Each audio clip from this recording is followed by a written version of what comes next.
to call a play, score a winning touchdown. Can't hear no hating ass nigga in the background. Every time a nigga start hating, they wanna act loud. Get the money, make it flip, yes I got a stack now. You know I have to call a play, score a winning touchdown. Can't hear no hating ass nigga in the background. Every time a nigga start hating, they wanna act loud. Everybody got something to say in the background. Niggas throw rocks and hide their hands, they ain't tough now. Kobe in the clutch, every time they wanna act foul. Exotic weeds, out of packs, only smoking on loud. Go to Vegas, catch a flight, nigga, I put my feet up. Sliding down the strip, nigga, throwing threes and P's up. Out with my bitch and she swear I'm doing 3 months. You gotta be this way when you tryna run some ends up. Driving like the store, had the Charlie burnt her whole clutch. Yellow coupe in the sun, nigga, I'm tryna turn up. Hit her engine growling every corner when I pull up. Slapping Mary Dre in the whip, tryna go down. Get the money, make it flip, yes I got a stack now. You know I had to call a play, score a winning touchdown. Can't hear no hating ass nigga in the background. Every time a nigga start hating, they wanna act loud. Get the money, make it flip, yes I got a stack now. You know I had to call a play, score a winning touchdown. Can't hear no hating ass nigga in the background. Every time a nigga start hating, they wanna act loud. You a hating ass nigga, why you mad at the bitch? Go outside about the bitch, cause she choosing the shit. Ayy, watch how you choosing the bitch, end up losing the bitch. Now you boo-hooing shit, ayy. Oh, green ass, trick off, crying ass. Where you going off, stalking ass nigga with your talking ass? I'm a walking ass, standing on 10 ass nigga. L's gon' come, count the wins, little nigga, ayy. Yup, point is, running to the ceiling. Hit the hoe, spit the hoe, stay up at your feelings. If you get it, you get it. Dream chasing, I don't want no dealings. Get the money, make it flip, yes I got a stack now. You know I had to call a play, score a winning touchdown. Can't hear no hating ass nigga in the background. Every time a nigga start hating, they wanna act loud. Get the money, make it flip, yes I got a stack now. You know I had to call a play, score a winning touchdown. Can't hear no hating ass nigga in the background. Every time a nigga start hating, they wanna act loud.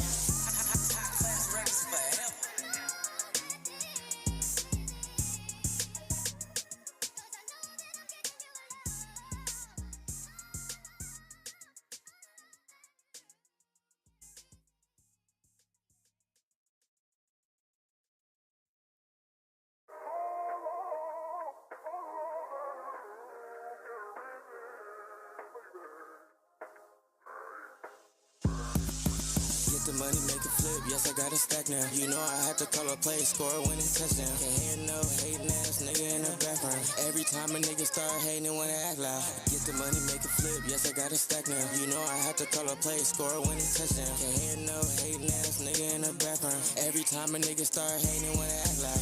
Everybody got something to say in the background. Niggas throw rocks and hide their hands, they ain't tough now. Kobe in the clutch, every time they wanna act foul. Exotic weeds, out of packs, only smoking on loud. Go to Vegas, catch a flight, nigga, I put my feet up. Sliding down the strip, nigga, throwing threes and P's up. Out with my bitch and she swear I'm doing 3 months. You gotta be this way when you tryna run some ends up. Driving like the store, had the Charlie burnt her whole clutch. Yellow coupe in the sun, nigga, I'm tryna turn up. Hit her engine growling every corner when I pull up. Slapping Mary Dre in the whip, tryna go down. Get the money, make it flip, yes I got a stack now. You know I had to call a play, score a winning touchdown. Can't hear no hating ass nigga in the background. Every time a nigga start hating, they wanna act loud. Get the money, make it flip, yes I got a stack now. You know I had to call a play, score a winning touchdown. Can't hear no hating ass nigga in the background. Every time a nigga start hating, they wanna act loud. You a hating ass nigga, why you mad at the bitch? Go outside about the bitch, cause she choosing the shit. Ayy, watch how you choosing the bitch, end up losing the bitch. Now you boo-hooing shit. Ayy, oh, green ass, trick off, crying ass. Where you going off, stalking ass nigga with your talking ass? I'm a walking ass, standing on 10 ass nigga. L's gon' come, count the wins, little nigga. Ayy. Yup, point is, running to the ceiling. Hit the hoe, spit the hoe, stay up at your feelings. If you get it, you get it. Dream chasing, I don't want no dealings. Get the money, make it flip, yes I got a stack now. You know I had to call a play, score a winning touchdown. Can't hear no hating ass nigga in the background. Every time a nigga start hating, they wanna act loud. Get the money, make it flip, yes I got a stack now. You know I had to call a play, score a winning touchdown. Can't hear no hating ass nigga in the background. Every time a nigga start hating, they wanna act loud.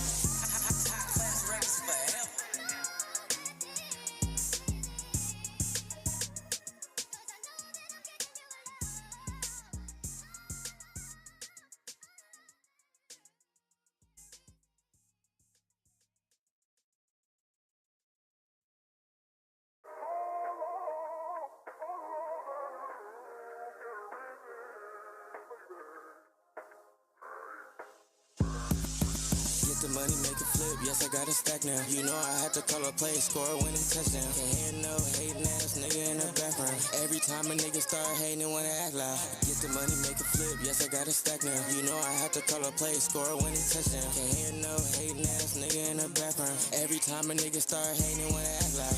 Everybody got something to say in the background. Niggas throw rocks and hide their hands, they ain't tough now. Kobe in the clutch, every time they wanna act foul. Exotic weeds, out of packs, only smoking on loud. Go to Vegas, catch a flight, nigga, I put my feet up. Sliding down the strip, nigga throwing threes and P's up. Out with my bitch and she swear I'm doing 3 months. You gotta be this way when you tryna run some ends up. Driving like the store, had the Charlie burnt her whole clutch. Yellow coupe in the sun, nigga, I'm tryna turn up. Hit her engine growling every corner when I pull up. Slapping Mag drain the whip, tryna go down. Get the money, make it flip, yes, I got a stack now. You know I had to call a play, score a winning touchdown. Can't hear no hating ass nigga in the background. Every time a nigga start hating, wanna act loud.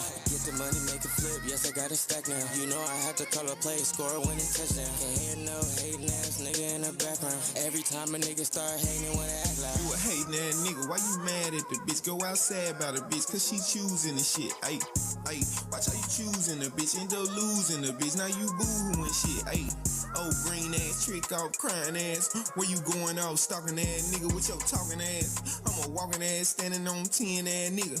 L's gon' come, count the wins, little nigga. Ayy, yup, point is, running to the ceiling. Hit the hoe, split the hoe, stay up at your feelings. If you get it, you get it. Dream chasing, I don't want no dealings. Get the money, make it flip, yes, I got a stack now. You know I had to call a play, score a winning touchdown. Can't hear no hating ass nigga in the background. Every time a nigga start hating, wanna act loud. Get the money, make it flip, yes, I got a stack now. You know I had to call a play, score a winning touchdown. Can't hear no hating ass nigga in the background. Every time a nigga start hating, wanna act loud.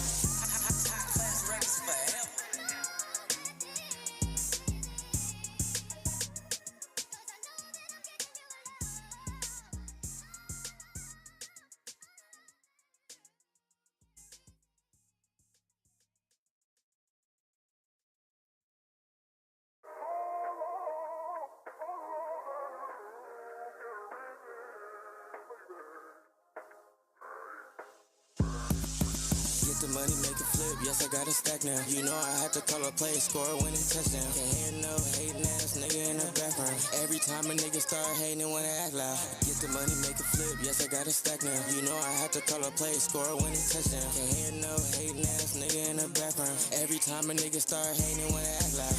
Everybody got something to say in the background. Niggas throw rocks and hide their hands, they ain't tough now. Kobe in the clutch, every time they wanna act foul. Exotic weeds, out of packs, only smoking on loud. Go to Vegas, catch a flight, nigga, I put my feet up. Sliding down the strip, nigga throwing threes and P's up.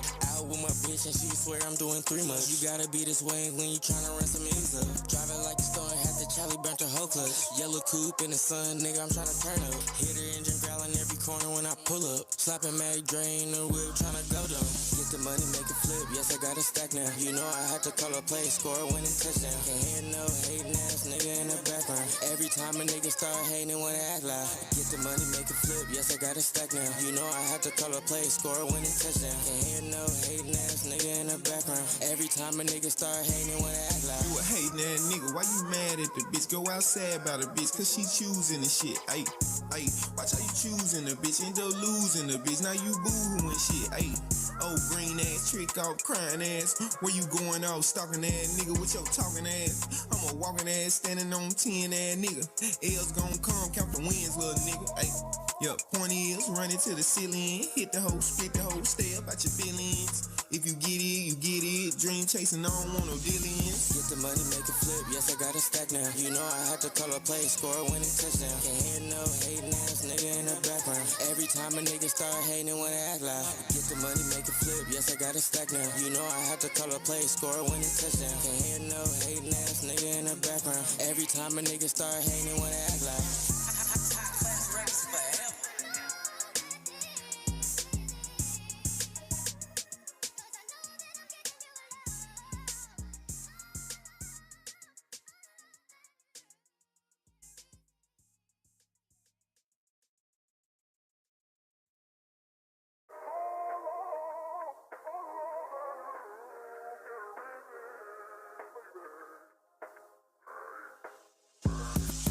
Get the money, make it flip, yes, I got a stack now. You know I had to call a play, score a winning touchdown. Can't hear no hating ass nigga in the background. Every time a nigga start hating and wanna act loud. Get the money, make it flip, yes I got a stack now. You know I have to call a play, score a winning touchdown. Can't hear no hating ass nigga in the background. Every time a nigga start hating and wanna act loud.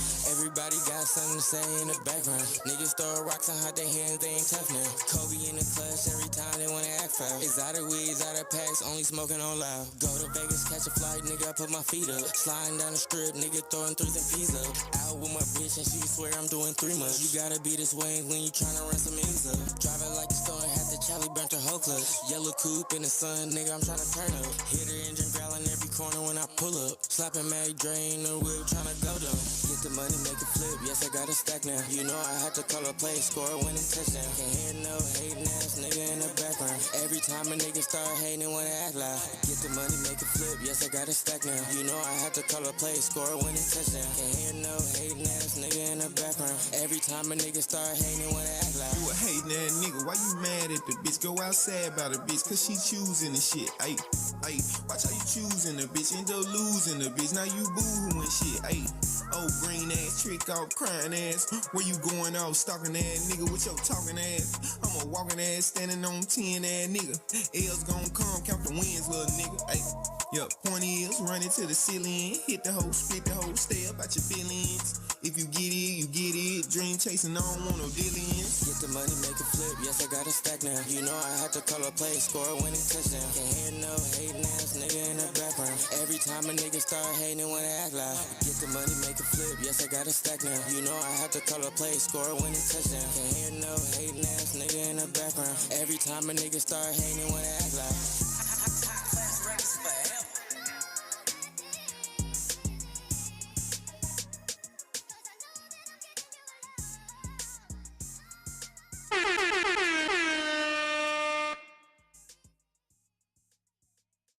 What is good, chat? We are back with our second live stream of the day.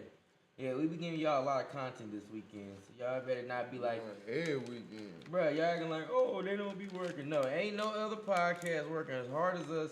Ain't no other network streaming, Joe Budden, all that. I get it, shout out to them. They help us get inspiration, but ain't nobody doing it like the Real Honesty Network. I ain't gonna lie. That's a fact. And we just gotta pop it and give us our own flowers, nigga. Cause guess what? Boom, we here, nigga. Ta-da! Twin brother. Ta-da! Yeah, we in this motherfucker, man. Shout out to everybody in here that's watching with us, that's still on here with us. I know we had the shit going fairly long for like 12 minutes, but yeah, we in this motherfucker. So yeah, shout out to everybody on the vertical. Shout out to everybody that's fucking with us. We in here every night, man. We had T-Slap in here earlier, bro. Brody had the dip. Shout out T-Sleazy, man. Shout out our boy. Yes, sir. You lucky we was gonna kidnap you, nigga. Man, it's on the way. Playing still in motion. Yeah, y'all gonna see it. We gonna kidnap T-Slap and put it on stream. Room riders, nigga, get up. Get up. Once we get our watch when we get our van, nigga. Wake up, nigga. Let's go. Ah! Then they go. What the fuck? You remember? We need to watch that on here. Revisit the Room Raiders and the old MTV Days stuff. Shit, that one dude be breaking it down. We could watch some of that shit. But I wanted to also watch our boy 1090 Jake in the sentence. Feds plan to hit Lil Durk with 2 more charges after 2 shootings. Got your ass. So yeah, they trying to give Durkio that motherfucking shit. bless you, cuz. Pretty tight. But yeah, they trying to get Durkio, man. Trying to put that nigga behind the blender in the wall. So, hey, y'all, prayers up for Durk and the rest of the camp and all that fly shit. But yeah, y'all, let's get it. Oh shit, I did not check the TikTok. Let me check the TikTok. That shit should go up. My city. This is my city. Right. I swear my phone been tripping for the past 2 days. Watch it. Guess y'all niggas getting a little bit too lit for our liking. Damn them boys in HD. Bitch, I'm shy. Somebody's watching me. What y'all niggas know about the pack? Real Berkeley legends, Not man. the ones you smoke either, nigga. And the group, nigga. Figure it out. Get here and be squared. Buster ass nigga.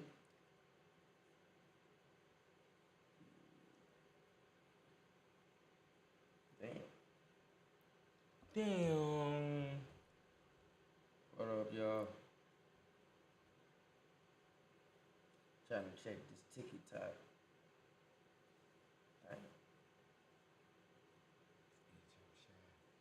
Somebody's watching me. That's my shit.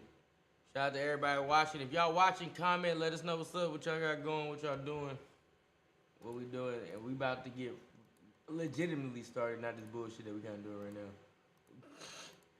Shout out to everybody tuning in and fucking with us, though. Appreciate every single last one of y'all. Shout out to the likes. Shout out to everything, man. Hey, y'all also become members, please. Please become members. We need it. We need it for the channel. Trying to do some fly shit. So, fuck with your boys. Fuck with your boys.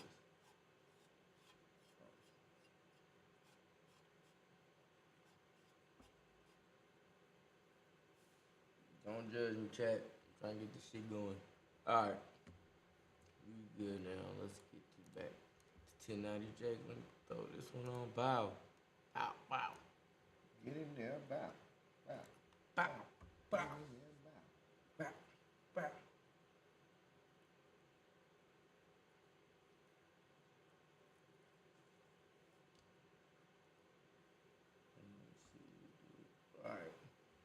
Alright, y'all, this 1090 live again, Cabo. Hell yeah. Hell yeah. You know what time it is? Man, we working every fucking day, Pete. Every fucking day. Working till our arms fall off. Who said you can stop streaming, nigga? I cannot believe it. It is you. It is you.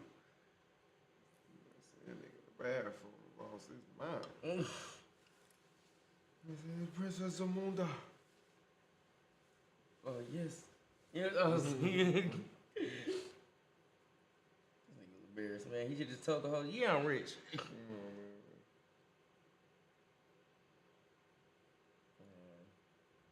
Alright, y'all, trying to make sure everything is copacetic, homie.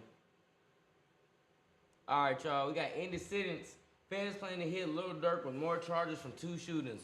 This is the newest update in the Lil Durk trial. So let's watch it. Let's see what the hell happened to y'all. Things just went from bad to worse in the Lil Durk case after the feds are apparently, they're gonna hit Durk with new charges. And these aren't just like small incidents. We're talking about murder and attempted murder.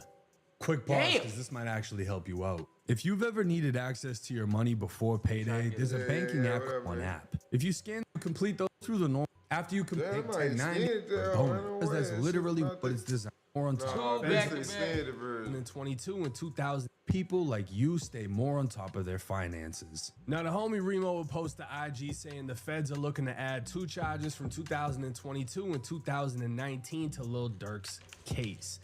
And this is years ago. Shout out to the homie Crit Mac.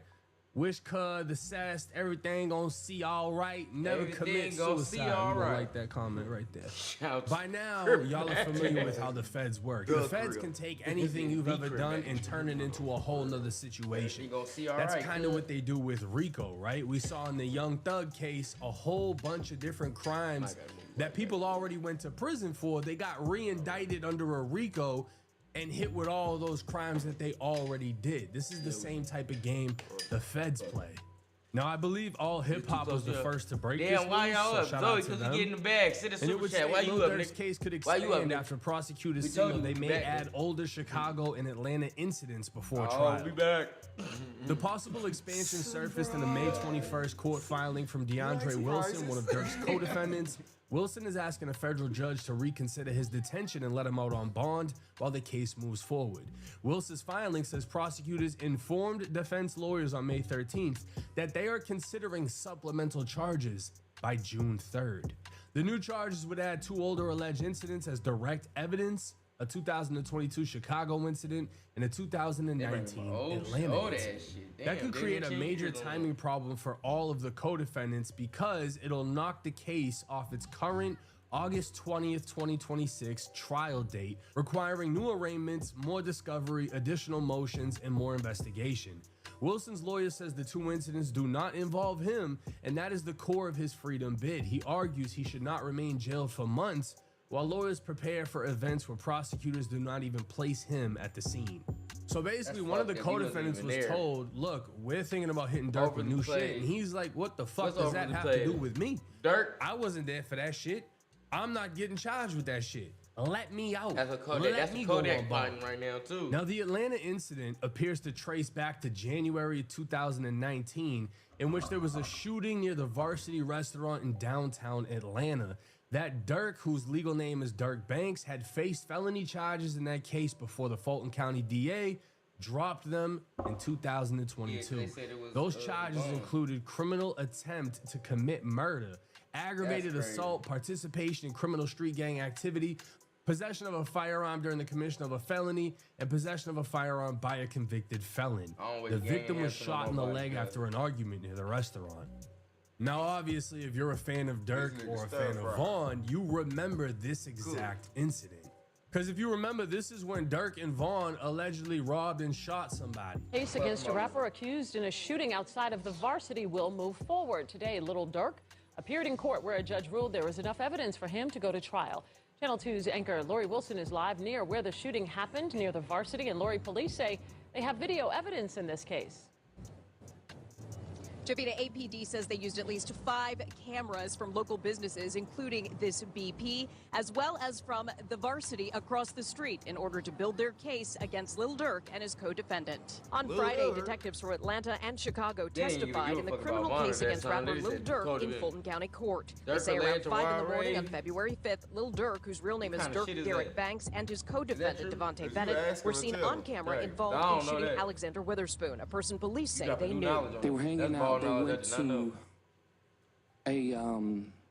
a studio to make music. The rapper and Bennett listened to the evidence against them in court. Police told the judge later that night the victim, Banks, Bennett, and others went to a nightclub, a gas station, and ended up in the parking lot of the Varsity. That's when Witherspoon said he was robbed and shot. He said his chain was snatched off his neck, and he had $30,000 stolen from him, and they stole the vehicle he was driving. Police say Banks was seen on tape shooting a gun. You see Mr. Banks' arm out the window firing several shots at the victim, towards the victim. Banks' attorney says this is a celebrity witch hunt.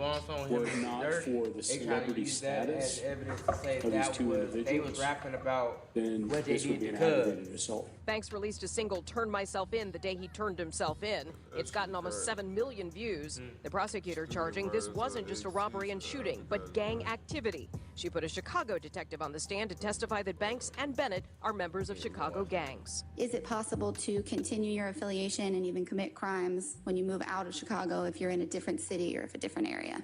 Yes, ma'am. Vaughn ended up dying before the case was resolved, and Durk ended up beating the case. And a lot of people try to say, oh, Durk must have threw Vaughn under the bus, whatever. But then I believe the DA came out and said if Vaughn was still alive, we would have charged him with this shooting. And I mean, if we just go and watch Trap Lord Ross's masterpiece documentary on King Vaughn being a serial killer, we know he's trigger happy. So it's no surprise that Vaughn most likely popped dude in Atlanta. From what I heard, that wasn't the only person he shot in Atlanta. The same how they try to do with But this is serious because if the feds are trying to use this against Durk, this is an attempted murder case. A dismissal motion from 2022 said prosecutors reviewed the facts and chose not to prosecute, even though probable cause had existed for Durk's arrest. Durk's lawyer said for some reason they decided that Mr. Banks was involved since some of the people he affiliated were involved in the shooting. We strongly deny that.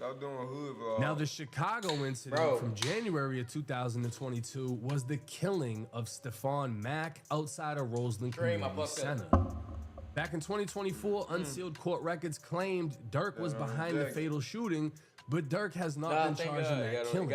That is the tension in Wilson's new filing. His lawyers say prosecutors want to use the Chicago and Atlanta incidents as direct evidence in the federal case, even though both predate the Los Angeles attempted assassination of Quando Rondo, in which they killed Lil Pap.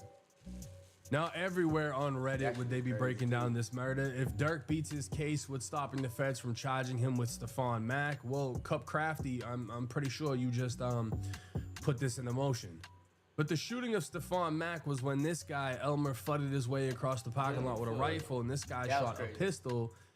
And I guess this kid was the one with the pistol. Who was that? They basically gunned dude down and then tried to say Durk was the one that paid for the hit, that sent the bag. The bag apparently never reached them. He never actually paid. But they were alleging Durk was the one behind this situation. And the feds would want to bring this up because it's another example of Durk allegedly paying for hits. Recently. Now, we could take this either way. But we could he take in this jail, as so the how the feds fuck are can he doubling pay for down a to hit? secure a conviction and showing that he's been involved in multiple situations that share the same similarities, or we could view this as a desperate attempt by the feds to bring something else in to halt everything because they're not ready to go to trial. Durk got the best lawyer he can have. The feds want more time. So they add on this little bullshit. Now all of a sudden they got to do new arraignments, new witnesses, new this, new that, and everything gets delayed. And things can be delayed by years. Not everything in the feds is that quick. And if it's the prosecutors asking for more time, that tells you something. Because normally, from what we understand, is the feds don't indict unless they have you. And if they have you, they have all the evidence they need. They don't need to take their sweet ass time. This shit will get done in 4 months. But the fact that this is the play the feds are putting in motion may or may not be a good thing for Durk.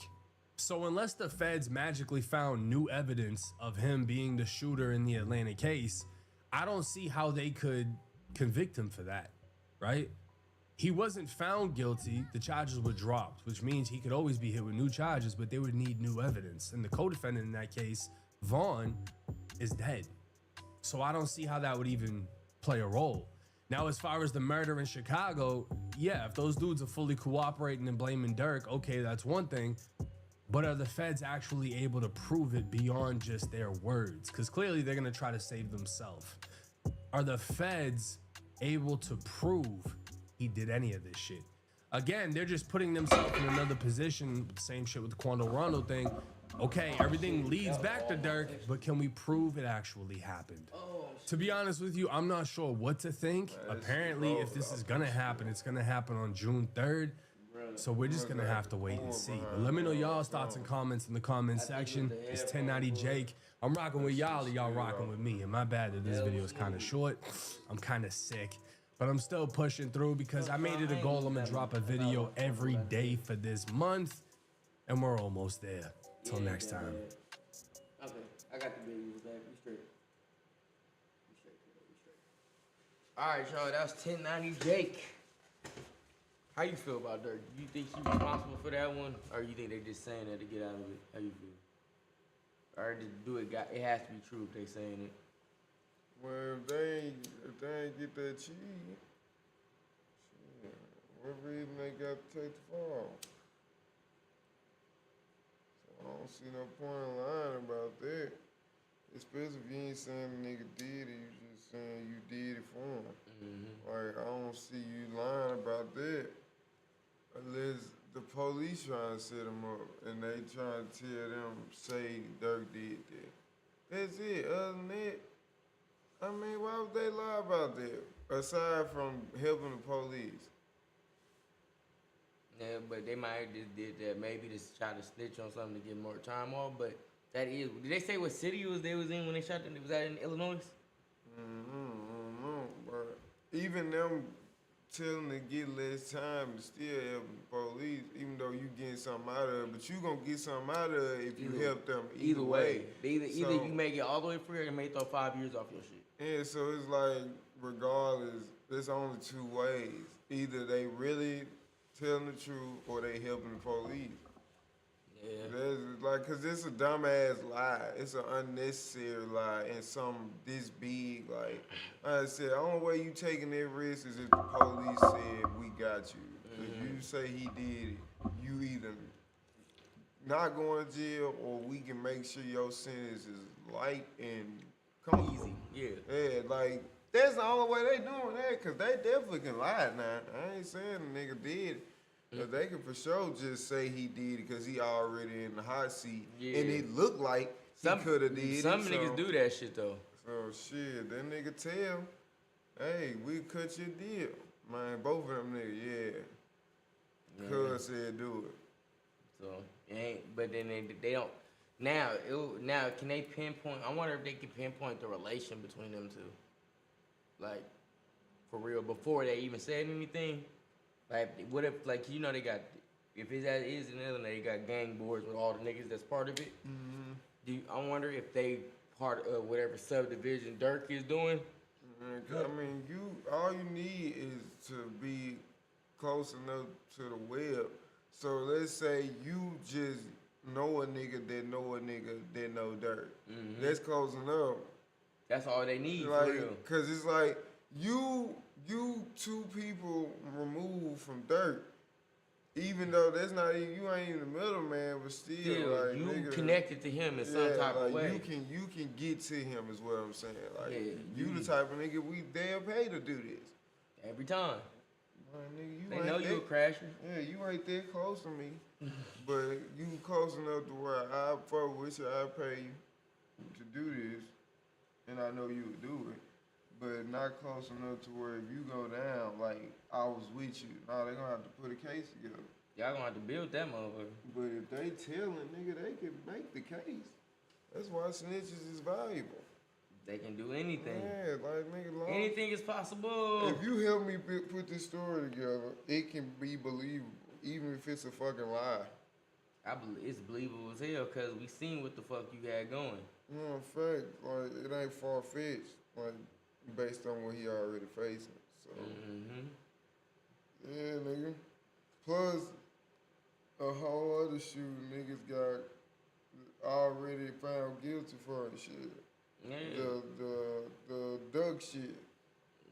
They didn't count it towards Durk directly. No, that's what I'm saying. Yeah. But your camp y'all already went down for something like this. Yeah. Even though you ain't involved, but it's not crazy.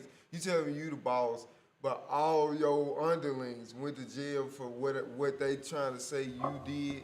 Like, it just looked too ugly for him. So if they lie, it'll work. Anna, what's good? How you doing? What's up with it?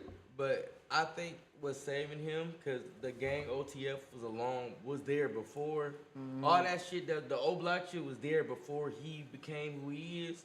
Mm-hmm. So it's probably like, it's hard to pinpoint it on me directly, because everybody love Vaughn, so I don't really got to put no bag on his head if he really is a gang like you're saying. No, I think that's the angle they taking, because we know how the hood goes. Sometimes no money even got to be involved. If they fuck with a nigga, something might happen, especially if we in the same city. And this beef been going on for 15 plus years, especially with between the camps. Because let's just say FBG and them, if they would have saw the same situation happen with Durk, right? With Duck, somebody else with Duck.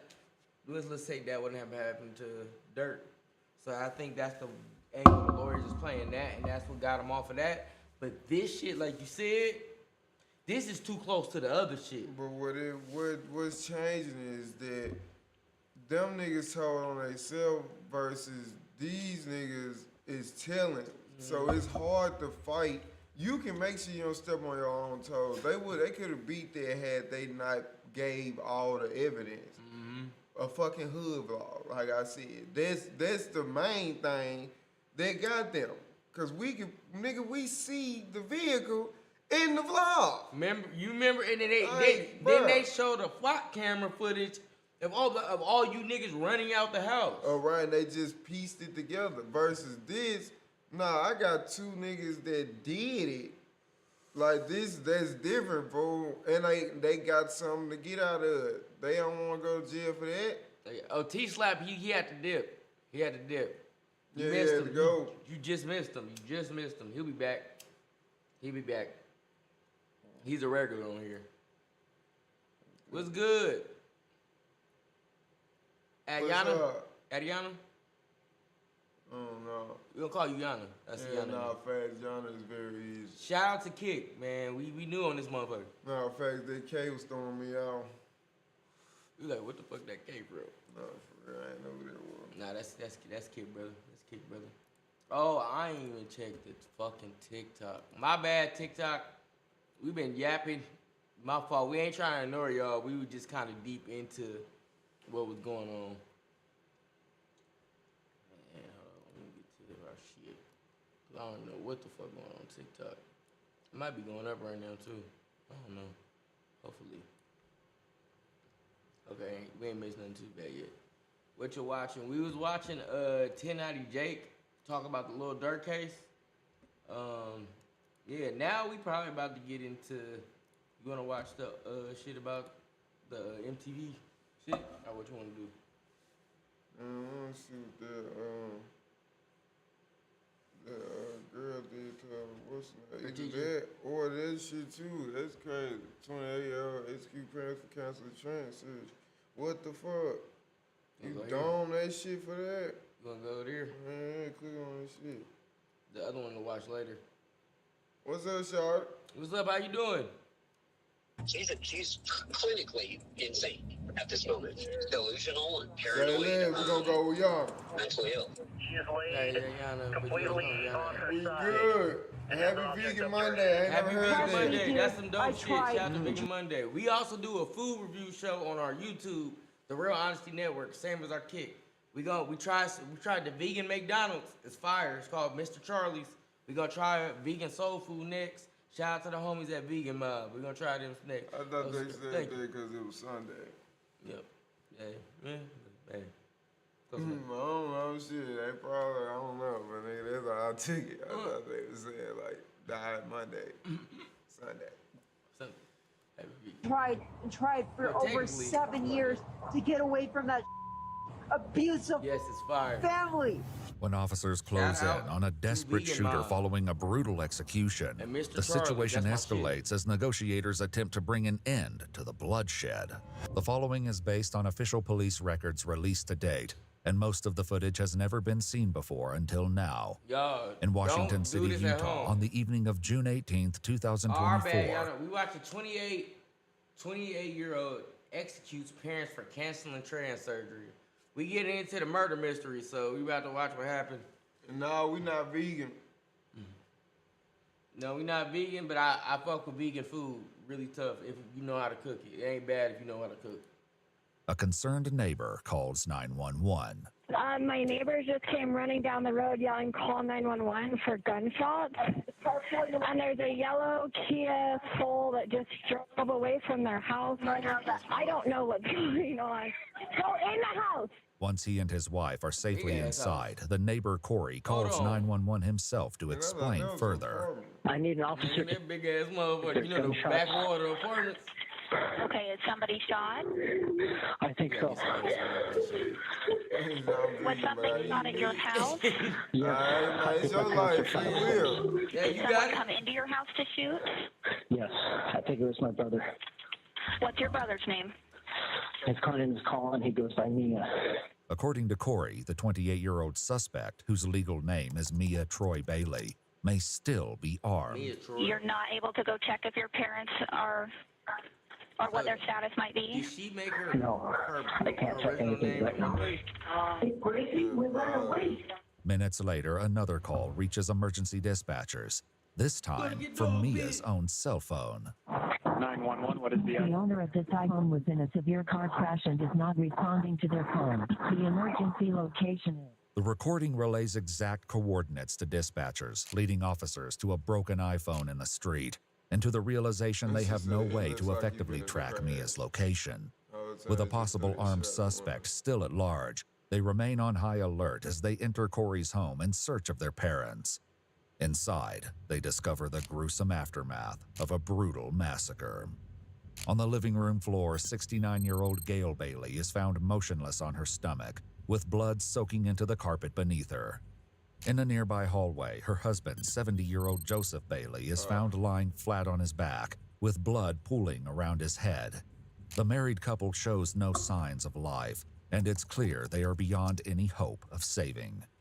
Officers keep this heartbreaking discovery to themselves as they meet with their son, Corey. So, Corey, I know this is the hardest thing you've ever done, right? I need you to tell me what happened today. So me and my wife were downstairs watching Why the you got show. butt naked feet? Okay. My mom was upstairs arguing with my grandma about some family drama or whatever. But I'm apparently from it pissed the off Bay my brother. Area, bro. From He's Memphis. schizophrenic. Yeah. He's been going through a lot of issues lately and transitioning. Berkeley, to be exact. Corey explains that his mom's argument with his grandmother happened over the phone and involved a scheduled surgery for Mia, though he is unsure of the details. We have a protective order against him. Okay. Me and my wife. Okay. Does that include that house? Yes. Okay. Includes the house, me, my wife, and my kids. Okay. According to police records, officers had been called to the home a year earlier after Mia allegedly pointed a gun at Corey during a verbal confrontation. Following the incident, Mia was taken to the hospital for mental health treatment, and the firearm was confiscated by the Washington City Police Department at Mia's request. But what caused the violence today is still beyond Corey's understanding. All I know is I heard shooting upstairs, and then my mother yelling and screaming. And then I locked the door to our room, and I started opening the window, and got her out and got myself out.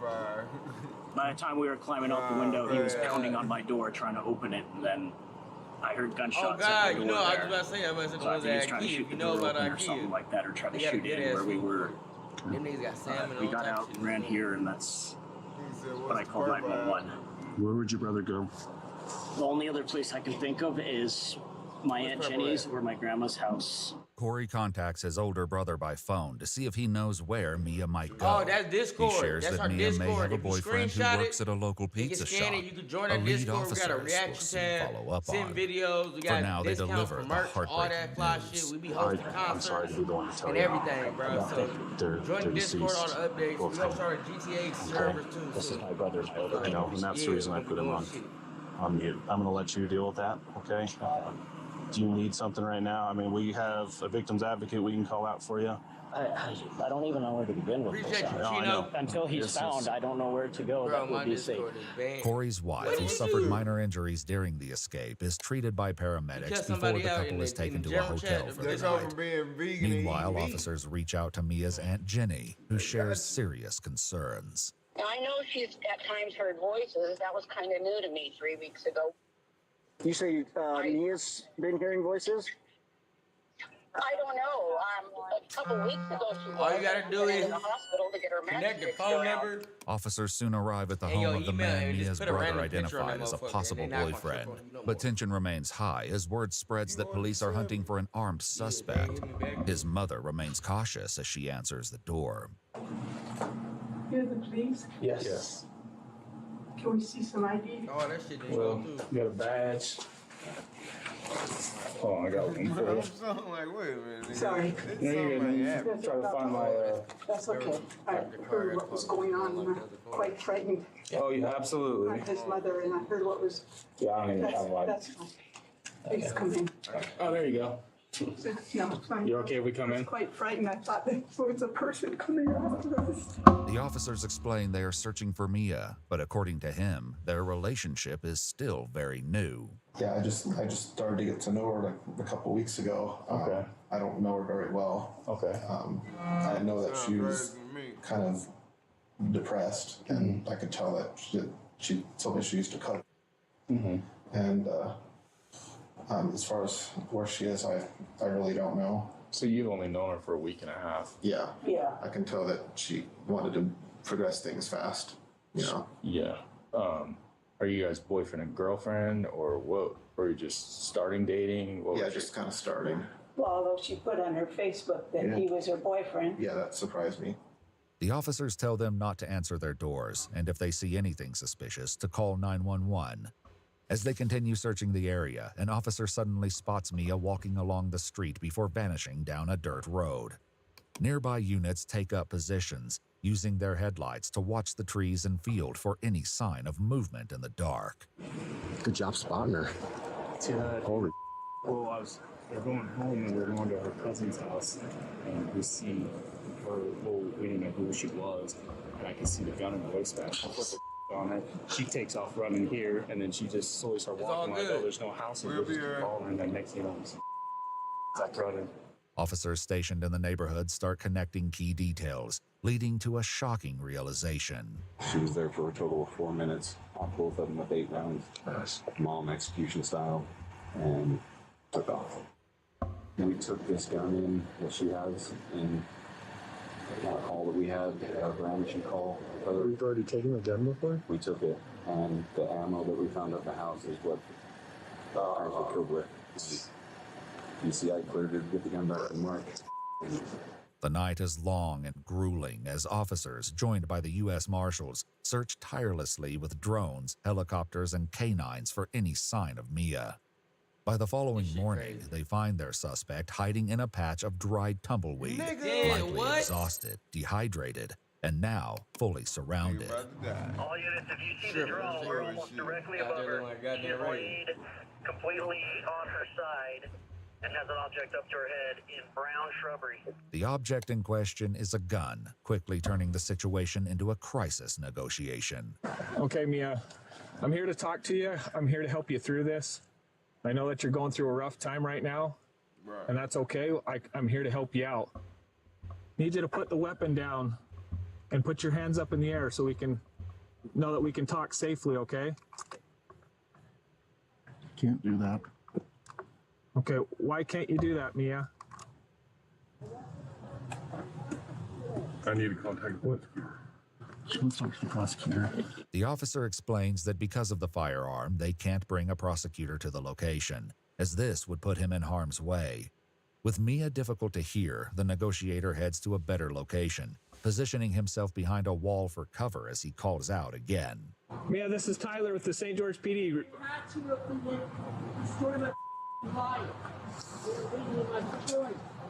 you didn't have to murder them, though. Okay.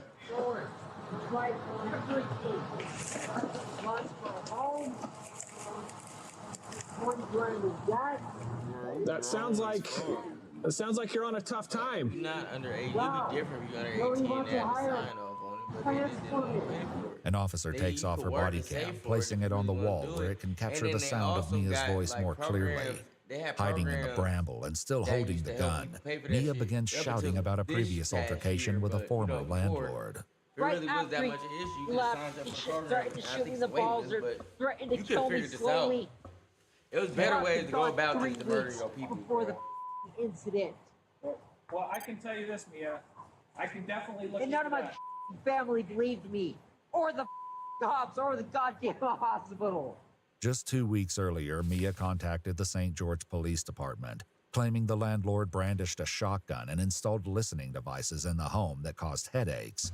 A cousin who had recently offered Mia a place to stay was able to give more details to investigators. She was yelling about she had lost some money in a scam, and then she was saying somebody at her residence had pointed a gun at her, and it was traumatic, and then I was like, okay.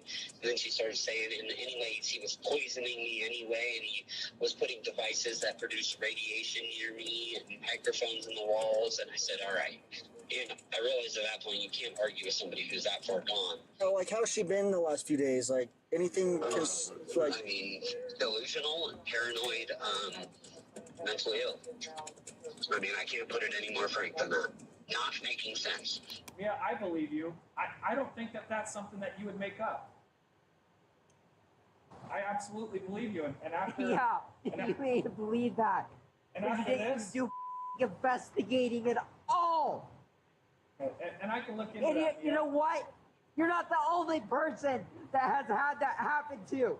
There's a 15-year-old kid. Got a gun pointed at him. And what did the cops do? Nothing. With Mia armed, on edge, and potentially suffering from delusions, the negotiator tries to calm the situation by discussing the earlier demand for a prosecutor. Well, what do you want us to prank call, my nigga? Like, what? I want the death penalty via fire squad, and I want it in written notice. Oh, Mia, Punisher, appreciate the follow. That hurts my heart. Lionel, appreciate it. Abby, thanks for joining. To live for it. Everybody like it, join, all that fly shit. Please and thank you. Get us to 1,000 likes. Hopefully we can get to 5,000. Why do you think I killed them over the Trying to get this up. surgery? Appreciate the like, That Pookie. was my last Shout out to Pookie for According to following. Mia, the surgery was for gender reassignment. Frank, thanks for joining. Hit the like. That nigga wants to prank call Taco Bell. Man, leave them people alone. Man, them niggas working 9 to 5, working hard as fuck trying to make y'all burritos and tacos and shit. And motherfucking were they on board Burrito Locos Tacos. Just They so let against them it? niggas work. Well, they acted like they were not against it, but they were. Especially my mother. Trust me, dude, I tried and tried and tried for over 7 years to get away from that abusive family. I moved to Washington because I knew I was gonna either kill my or kill somebody, and I needed to go. Just tell them I want the death penalty by firing squad.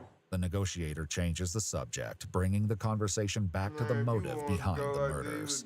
But I'm curious, how much does a surgery like that cost? $30,000. $30,000. Wow. I had it all set up. And what happened with that? Apparently, my mom called the hospital.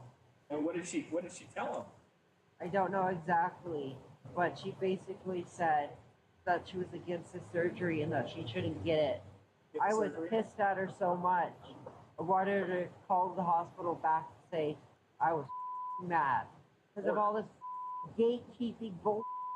According to Mia, Gail Bailey told the hospital there were mental health concerns, which is what led to the cancellation. Mia's cousin had shared similar sentiments based on recent behaviors. She's taking, massive amounts of hormones for her transition, but she's on estrogen and testosterone blockers. That's got to affect your mind in some way, and it probably did good things to her brain. This has been recently where I'm like, what the are you talking about? She's clinically insane at this moment. First, let me ask you this: do you have extensive technology knowledge? I would say I know. Taking them hormones, it make crazy. Even for men, some men take testosterone pills. Stephen It Hawkins make you trip out and do little brain hella device. aggressive ass monkey shit. Makes them talk. Bro, Yeah.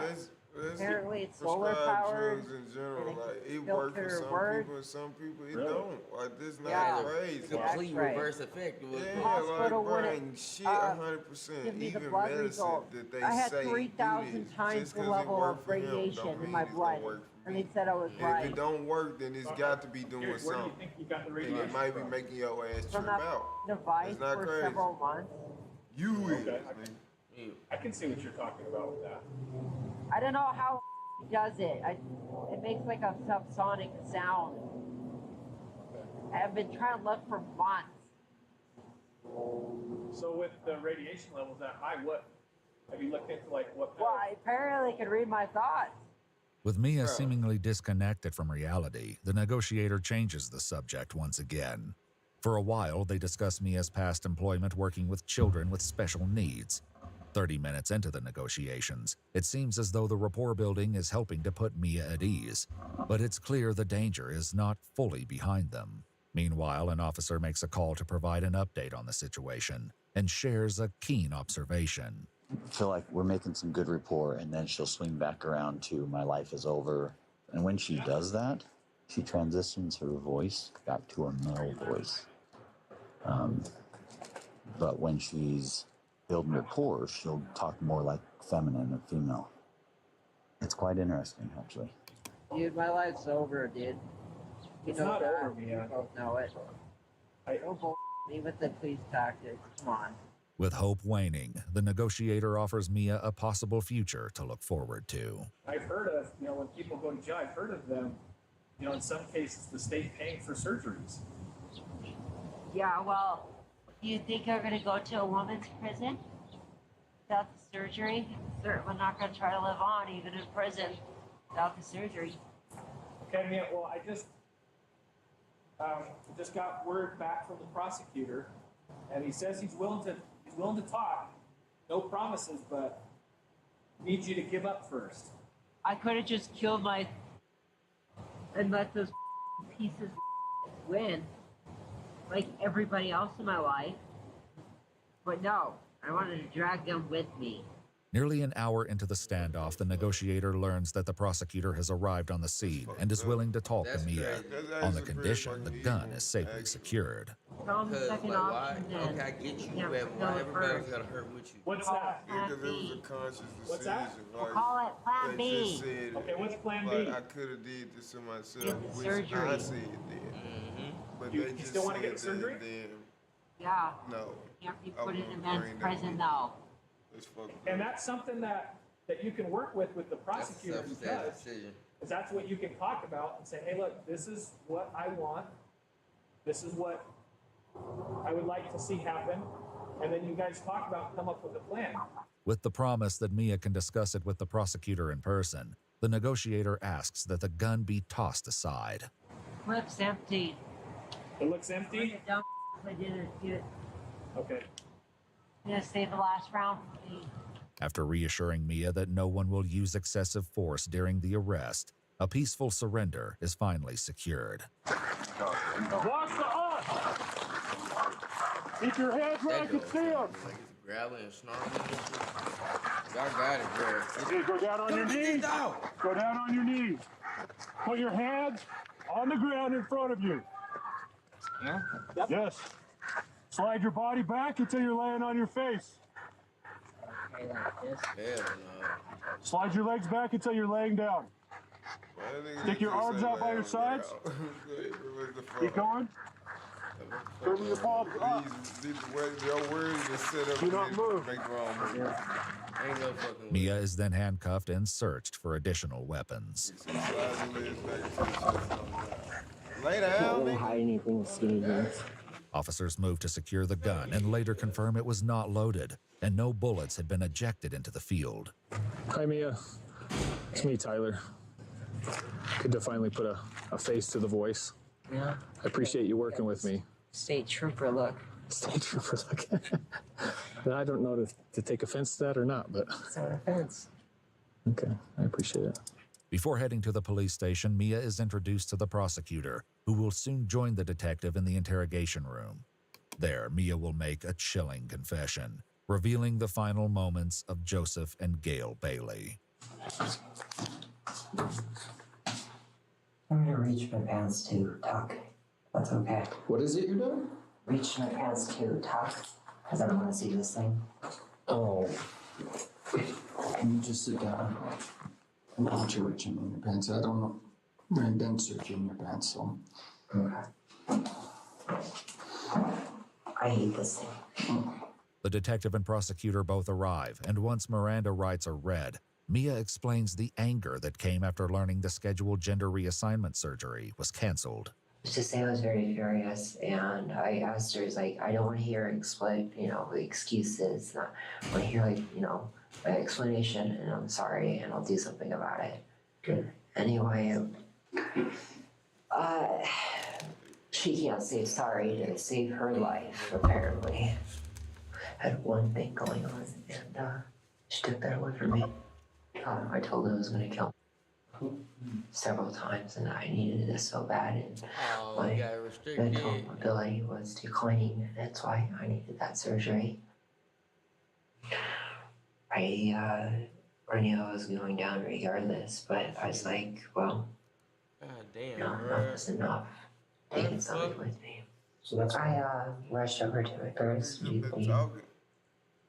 you say do the deed? What do you mean? Kill them. Wow, they really clipped us. I don't regret it. I hate them. Mia adds that the gun used to commit the murders was not the same one that was confiscated by police a year earlier. Instead, Mia went to a pawn shop and sold it before buying a new one. Were you able to tell me what happened at your parents' house? I got parked there and pointed the gun. I told myself to throw away that part of me, that hesitant, like always. And I ran in the door and shot at her first a times to try to make it quick. Do you remember how many shots you fired at your mom? Let's see. This is 12 clips, so it wasn't full clip, so probably like 3 rounds less. Okay, do you remember if the first round hit her? They all hit her and didn't see it, That's why I shot so many times. You because couldn't see it. It just went right through her. Okay. And so I made sure she was dead, so I shot at her again and again. According to her autopsy report, Gail Bailey suffered multiple gunshot wounds, including 1 to the head and 3 to the torso. Dad was instant. He walked out, what's going on? And I pointed the gun at him and didn't say anything and shot. Yep, and I aimed it right at his head and it was instant. He just fell backwards. And the funny thing was, it was bought him a Father's Day gift that day, earlier that day. And to get backstabbed like that, the most backstabbed ever. But according to Mia's Aunt Jenny, Joseph Bailey was supportive of the surgery. Last I heard, the dad was taking her up for a sex change operation. Now, that's what she told me, that dad was going to drive her up and stay with her. The next thing I knew, it was off. And I just heard that today. Joseph Bailey's autopsy revealed he had been shot twice, once in the face just below his left eye and once in the neck. After killing Joseph and Gail, Mia next went after Corey. And then I went downstairs with my brother and I said, you ruined my life. It wasn't so much him. It was directed towards a message about my parents. Could you hear him inside? Yeah, he barged the door with stuff and I just like, he's not my main target. Then my brother interfering and go back upstairs and do one more round on Dad just in case. Make sure he's dead. Do you remember how many rounds total you fired? Or how many rounds you had? On Dad, 2. On Corey, 1. And the rest on my mom. I don't remember. Do you remember how many rounds you had in that? I do remember actually coming up just in case because I heard her like bleeding quite a bit. Like choking. Okay. So I went to shoot her again. Okay. After fleeing the home, Mia went on the run, determined to carry out one final step. And then I get to Sportsman Warehouse to get me 1 bullet. Mm-hmm. So that's where your ultimate goal was, to find 1 more bullet. 1 more bullet. And it would have been meant for you. Yep. I'm really sorry. I know.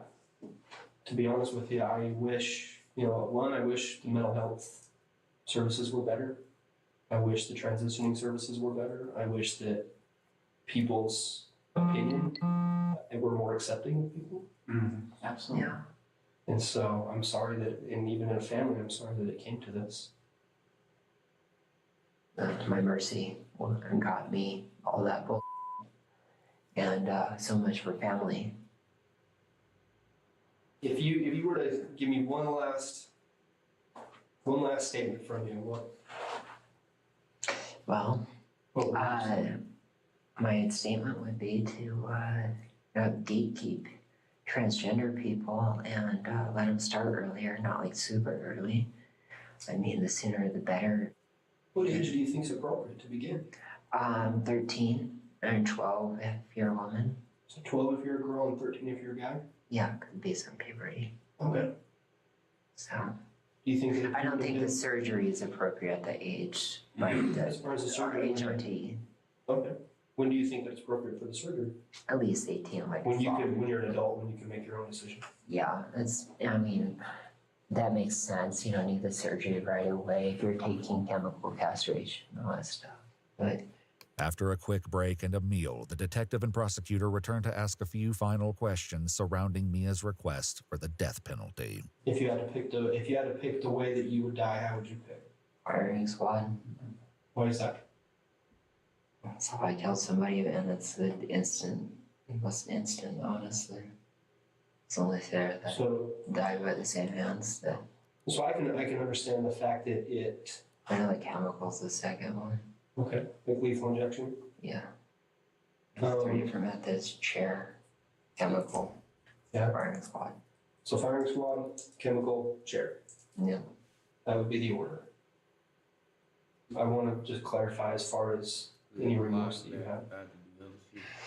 Well, the remorse was I didn't want to become the monster that they made me to be. Okay. I really wanted to be good. I really did. Okay. According to court documents, in November of 2025, Mia Bailey entered a plea of guilty and mentally ill to 2 counts of aggravated murder and 1 count of aggravated assault. Mia was sentenced to 2 indeterminate terms of 25 years to life for aggravated murder, plus an indeterminate term of up to 5 years for aggravated assault, with all sentences to run consecutively. Mia's plea agreement makes no mention of a guaranteed state-paid gender reassignment surgery or a promise of a later transfer to a women's prison. In a GoFundMe, a family member wrote of Joseph and Gail Bailey, saying, quote, "They were 2 of the most loving and generous people we've ever known." Watch our full videos as they were originally made, with no randomly muted words or details cut. We've also dropped brand new Ewu videos available only on Ewu Plus. Available now on iOS, Roku, Amazon Fire, Apple TV, and Google TV. Download Ewu Plus and see. Alright, y'all. That shit was crazy, I ain't gonna lie. That shit was sick as fuck, bro. I need a diffuser. Let's see what this nigga Low talking about. We get both of them. We gonna have Thunder next first. Go to one cookie game that happened tonight. So we got to talk about the Oklahoma City Thunder and San Antonio Spurs series because there's a bunch of hullabaloo going around, right? So last time we talked about this series, it was right after game 1, a thriller, double overtime special, one of the greatest playoff games we've ever seen in NBA history, and what many people will remember as Wemby's coming out party. However, since then, the conversation and dialogue around this series has completely spiraled out of control. Some people are obsessed about physicality, others are frustrated with the officiating, and then you have this growing discussion about Wemby and his all-around impact. But while everyone is talking about the contact whistle and how many shot attempts Wemby is getting up, there is a much bigger reason to why the Oklahoma City Thunder have taken back control of the series, as after 3 games, they now lead 2-1. But before we get to that, we are going to talk about some of the other things because I do believe it is very fascinating. And quite frankly, I know many of you all want my thoughts on what's exactly happening so far in this series, especially after game 1, where I very optimistically talked about the San Antonio Spurs. So first, the physicality. And I'm gonna be honest with you, bro, I don't know why so many people are in denial about what they're watching, but this is clearly one of the most physical series we've seen in a very, very long time. After game 1, it seemed as if like Isaiah Hartenstein was going to be unplayable, only logging in 12 minutes of action in a double overtime game. However, since then, he has been one of OKC's biggest X factor, and that's because of the level of physicality he is allowed to play on Victor Wembanyama. Whether it's fighting for post positioning, grabbing his jersey and arm when Wemby's going up for a rebound, or just outright pushing him out of the way so he doesn't contest a shot, the name of the game for Hartenstein right now is to be as physical as possible with Wemby. The best way to slow him down is to wear him down. This is a philosophy that we saw in the previous series with the Minnesota Timberwolves. Julius Randle would use a somewhat Gortat screen to move Wemby out of the way, carving out some space for some of his guards to drive at the basket without having to worry about Wemby contesting.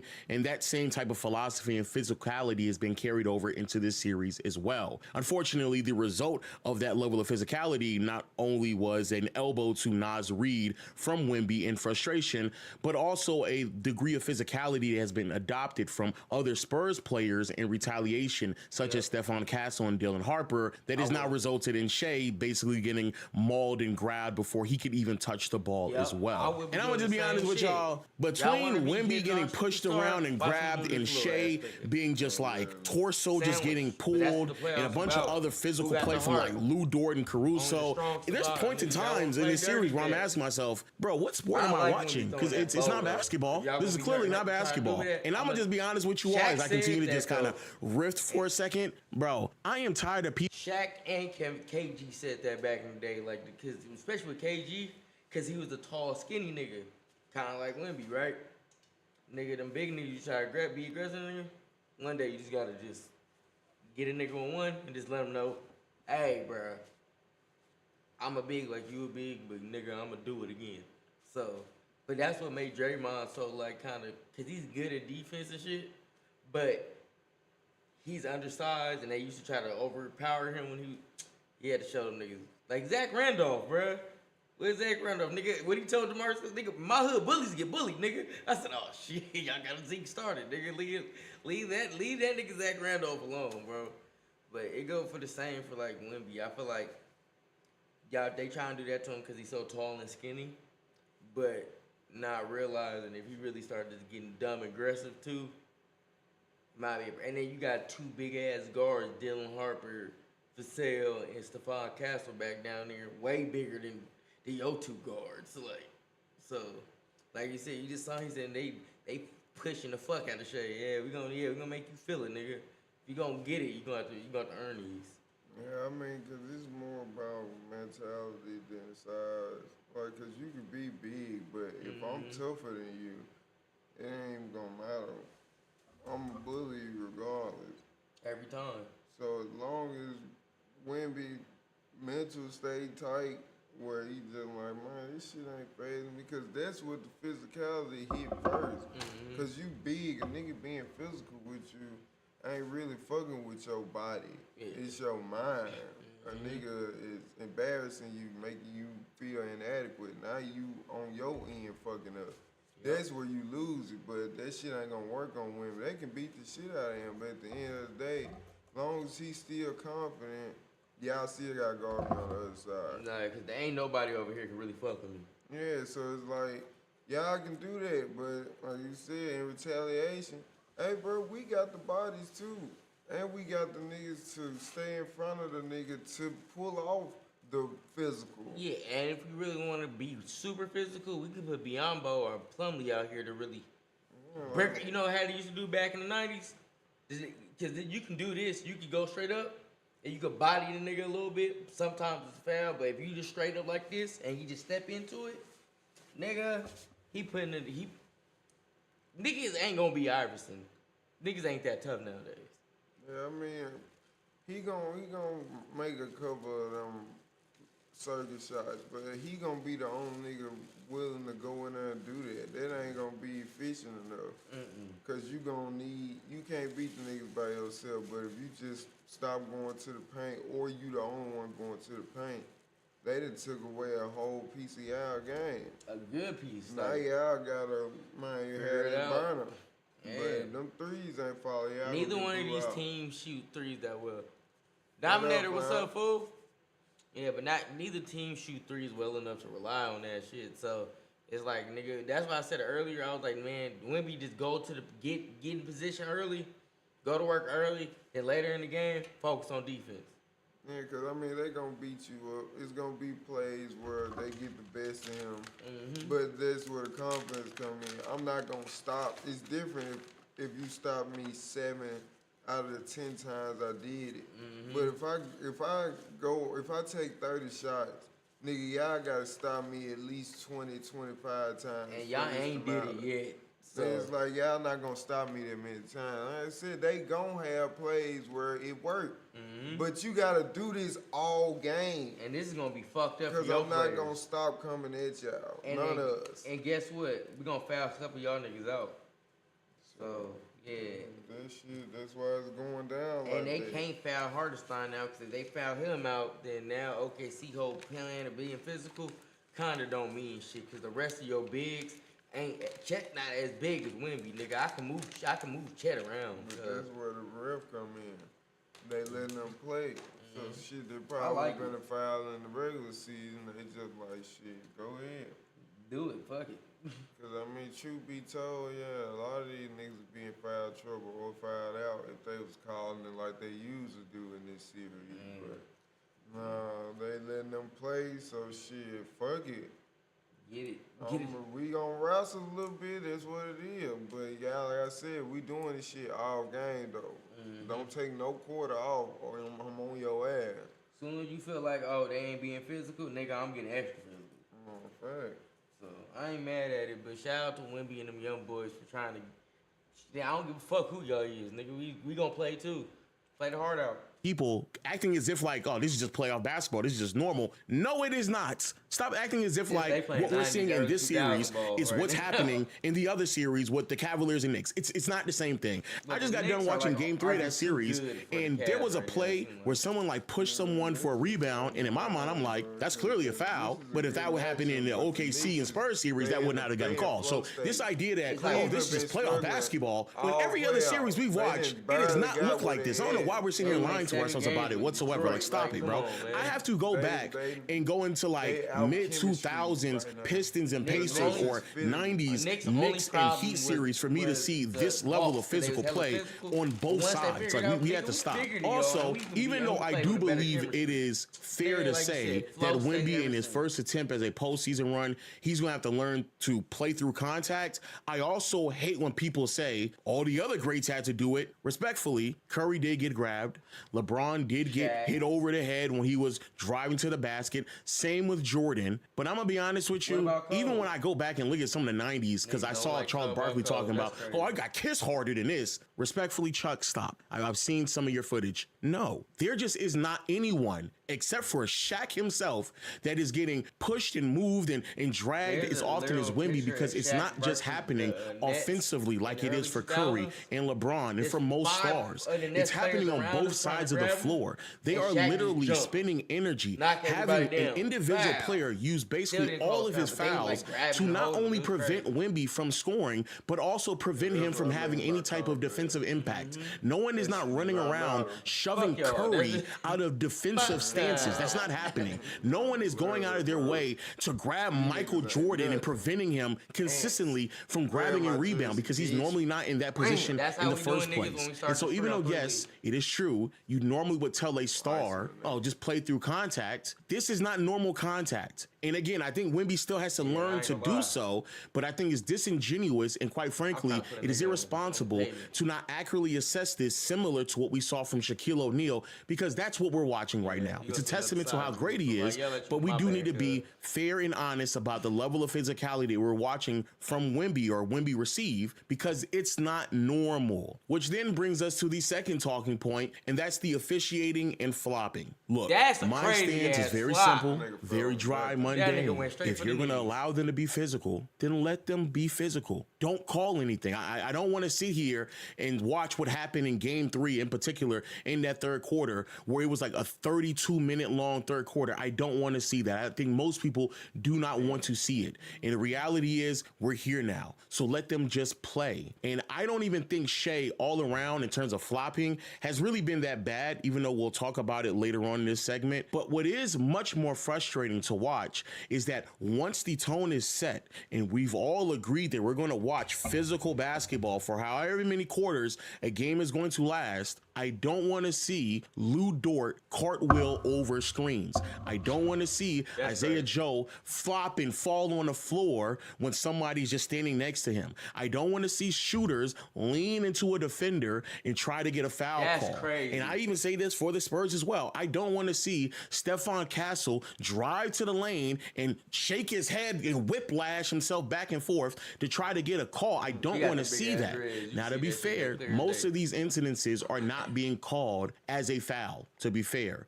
But it's just frustrating to see, especially on the OKC side of things, where physicality can be initiated and we're just not following through with it. It's almost as if like you sat there, you punched me, and then all of a sudden, as soon as I retaliate, you're acting as if like you didn't initiate this whole contact. Like, I'm fine with watching physical basketball, but let's play it. Don't cop out in the middle of you deciding to agree upon this. And it's even more frustrating when you actually do manipulate the referees and they call something like we saw in game 2, where Hartenstein is grabbing Wemby, he's getting physical with him, and as soon as Wemby retaliates with his own level of physicality, then out of nowhere, Hartenstein is just jerking his body back trying to get a foul call, and they end up calling it. Now, again, to be fair, they did challenge it, they reviewed it and overturned it, but don't call the foul in the first place. Like, I just don't want to see it. And that's where it becomes much more frustrating. If we've already agreed to play play physical basketball, then don't cop out and start flopping all over the place.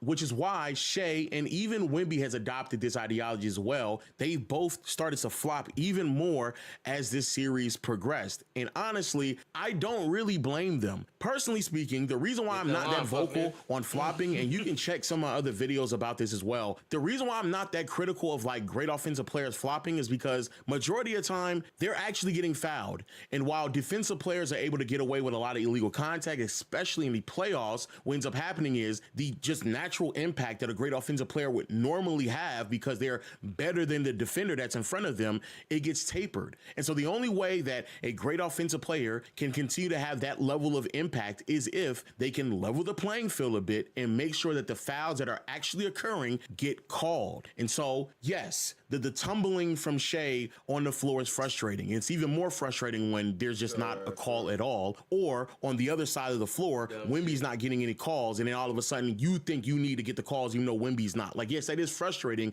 but I do understand when Shea and Wemby have to flop their way into the free throw line because they are actually getting fouled. And the only way to make sure that the playing field is even between both offense and defense is if they can continue to be as impactful as possible, but they have to do so by making sure the defense actually just plays them straight up and not foul them. So yes, I think that's fine at the end of the day. But Lil Durk, Stephon Castle, Alex Caruso, Devin Vassell, like everybody else, where y'all doing a bunch of extra grabbing, I don't want to see you flop. Keldon Johnson, don't want to see you flop. I don't want to see y'all flopped. Shea, Wemby, I'm cool with it. Everyone else, I don't want to see it because at the end of the day, Shea and Wemby, their impact is what's being altered the most. And they have to figure out a way to consistently be impactful beyond just short stretches throughout a game. And speaking of which, that brings us to the third point, and that is Wemby's overall impactfulness. Now, I'm not going to act as if like I know Wemby well enough to know his conditioning. I mean, look at me. What do I know about conditioning? However, I do believe, and I think it is fair to say, that not only the level of minutes that he's played so far in his postseason run is starting to catch up to him, but also the level of physicality that is being played from Hartenstein also played a factor in his impactfulness throughout the second and third game in the series, especially down the stretch where he wasn't able to get in proper positioning like he was in game one when Hartenstein didn't play that many minutes at all. I definitely believe they had a major role in his all-around impactfulness towards the tail end of the last two games. Furthermore, yes, there is questionable moments, Wemby in a half-court setting, him not getting to certain spots on the floor, and how impactful he can be as a jump shot shooter, again, playing extremely heavy minutes on the defensive side of the floor, while also once more having to fight through physical play from Hartenstein and everyone else. All that is also true, but I also find it very frustrating to know that you have a bunch of guards, and I will be a little bit lenient in game two, but in game three, when De'Aaron Fox came back, there's just not enough initiating to get Wemby in proper positioning, because that has been the only real consistent way for the defense to shift in a way that will then generate open opportunities for everyone else. Sure, the occasional screen and roll will work, but the way in which the Oklahoma City Thunder and their defense is tagging Wemby, it makes things much more difficult for even a veteran like De'Aaron Fox from preventing him from turning the ball over, which he did a few times in that game three. And also just all around, like Stephon Castle and Dylan Harper, they clearly don't have the reps without turning over the ball as much as they have when they're interacting with Wemby in pick and roll sets. And so I would like to see a 3-guard rotation and a head coach in Mitch Johnson put Wemby in certain positions to where he doesn't have to fight as much for positioning and just be far more impactful than he has been in the last two games towards the tail end of both outings. I think that would be beneficial for everybody if he can just get quality looks where he needs to get them, and more importantly, be able to impact the game beyond just being a screen and roller or someone popping at the 3-point line and roaming around or being stuck in the corner. But I'm gonna just be honest with you. Like, if they would have put Bro right here, like De'Aaron Fox would have been here, put Wemby right here, right? Have, let's say, fuck it, Biombo come up, set the screen, or him come up, set the screen on the right, on the left side. Aaron goes down, Wemby just dives this way. Live, they do that with Aaron Gordon in Denver all the time. So why do you think they ain't did that? Because Wemby just so fucking big. Just pick and roll, you should get it. But that's where the culture adjustments need to come in sometimes. And that's why I think he was getting at was like, I like to see y'all make adjustments to make better positions to get Wemby the ball than just pick and roll this nigga or pick and pop. You got to figure some other actions out for him. Because they even used to do that with KD sometimes when he ain't getting to his shit. Put that nigga in the corner. Now that nigga to curl up or something, you feel me? Find other ways to get him the ball. You can even say Wemby a fucking... I would say Wemby a fucking screen. Nigga, fuck you talking about? Like, it's ways to figure out how to get him the ball and for y'all to initiate the offense with y'all true point guard out there now. You feel me? But it just seems like they just rocking with whatever and not really making the adjustments. But I don't know. That's what I would do with his big ass. Cause cause even in the corner, he either hit that motherfucker. If they dive a little bit, thinking he about to cut, set that pick, kick it out right to the foot. But that's just, everybody look at basketball differently. So I don't know what the Spurs head coach is thinking. Maybe he thinks some other shit. So. Brother, OKC is just a better team.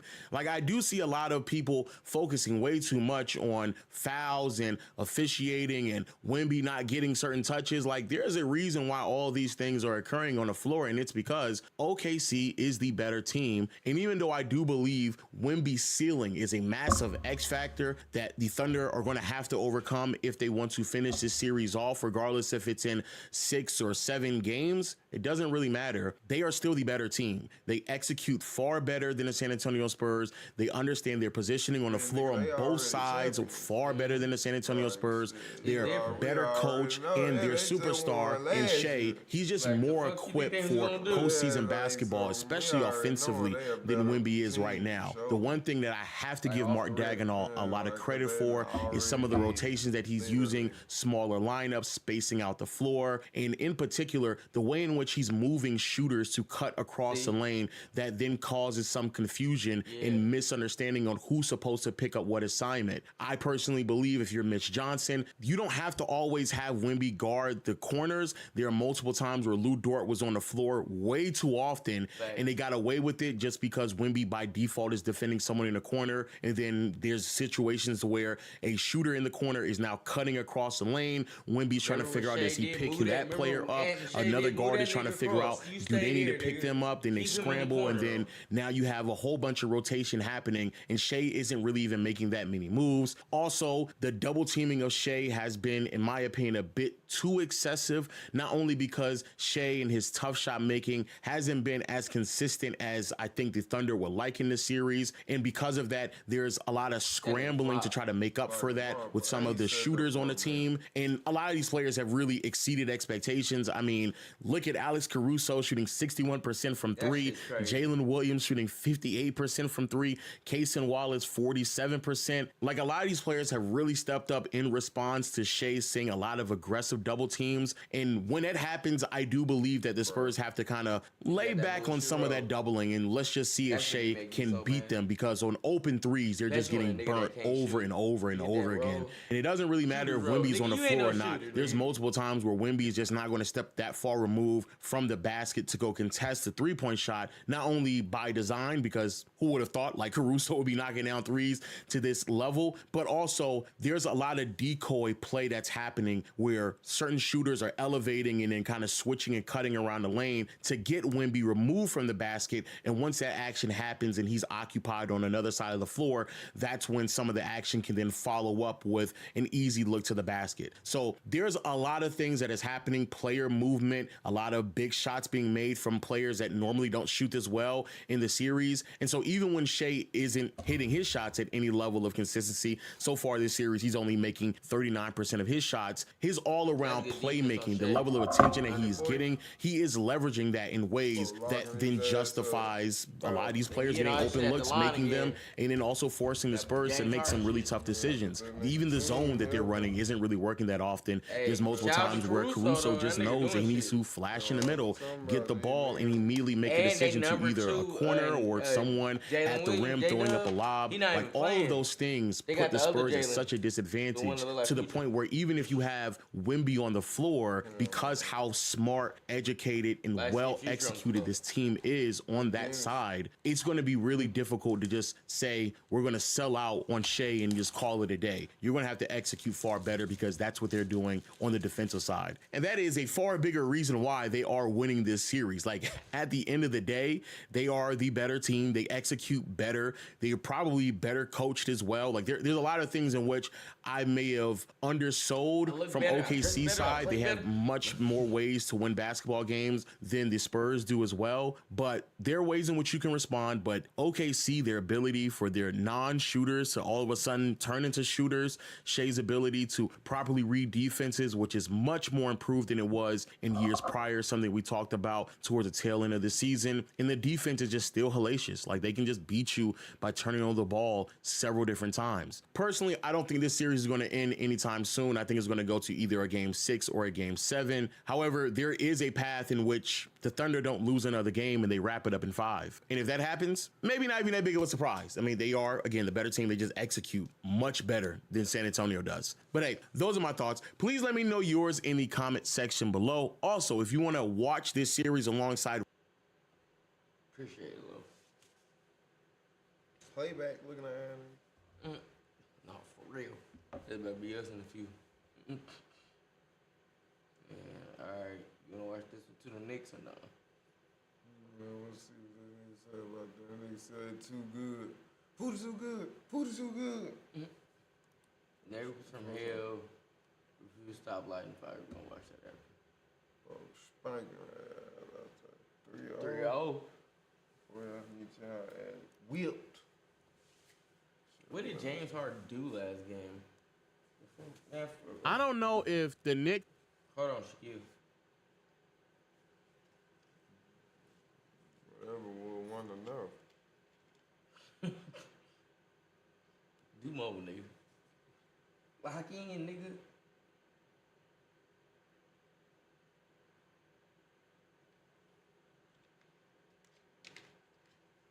Let's see, what was the box score? Okay, OG Anunoby 21, Cat 13, Josh Hart 12, Miles Bridges 22, Jalen Brunson 30 ball. Not surprised. All right. D Wade 0, Jared Allen 17. No, the Dean Wade. I know, but D Wade. I just like on D Wade because it's funny. White D Wade.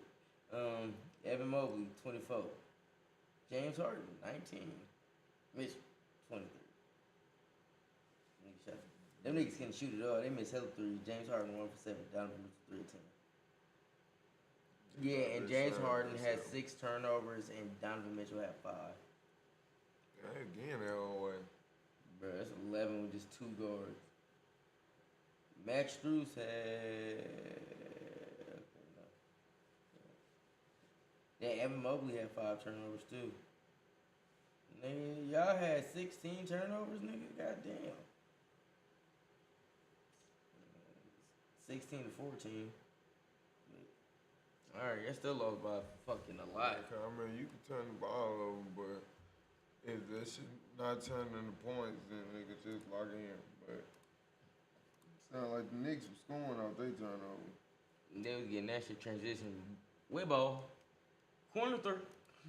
Are really this good, or if the Eastern Conference is just really that bad. A 10-game winning streak in the middle of a playoff run, shooting from certain players just seem very fictitious. Jalen Brunson looks like the best scorer in the playoffs, and they're just like steamrolling through teams. And the only reason why I'm hesitant is because, like, defensively, they have the personnel to be really, really good with Mikal and OG Anunoby. Landry Shamet has actually played really solid against Donovan Mitchell. And offensively, when everybody is making their shots, Brunson kind of gets to where he wants to. It shifts the defense.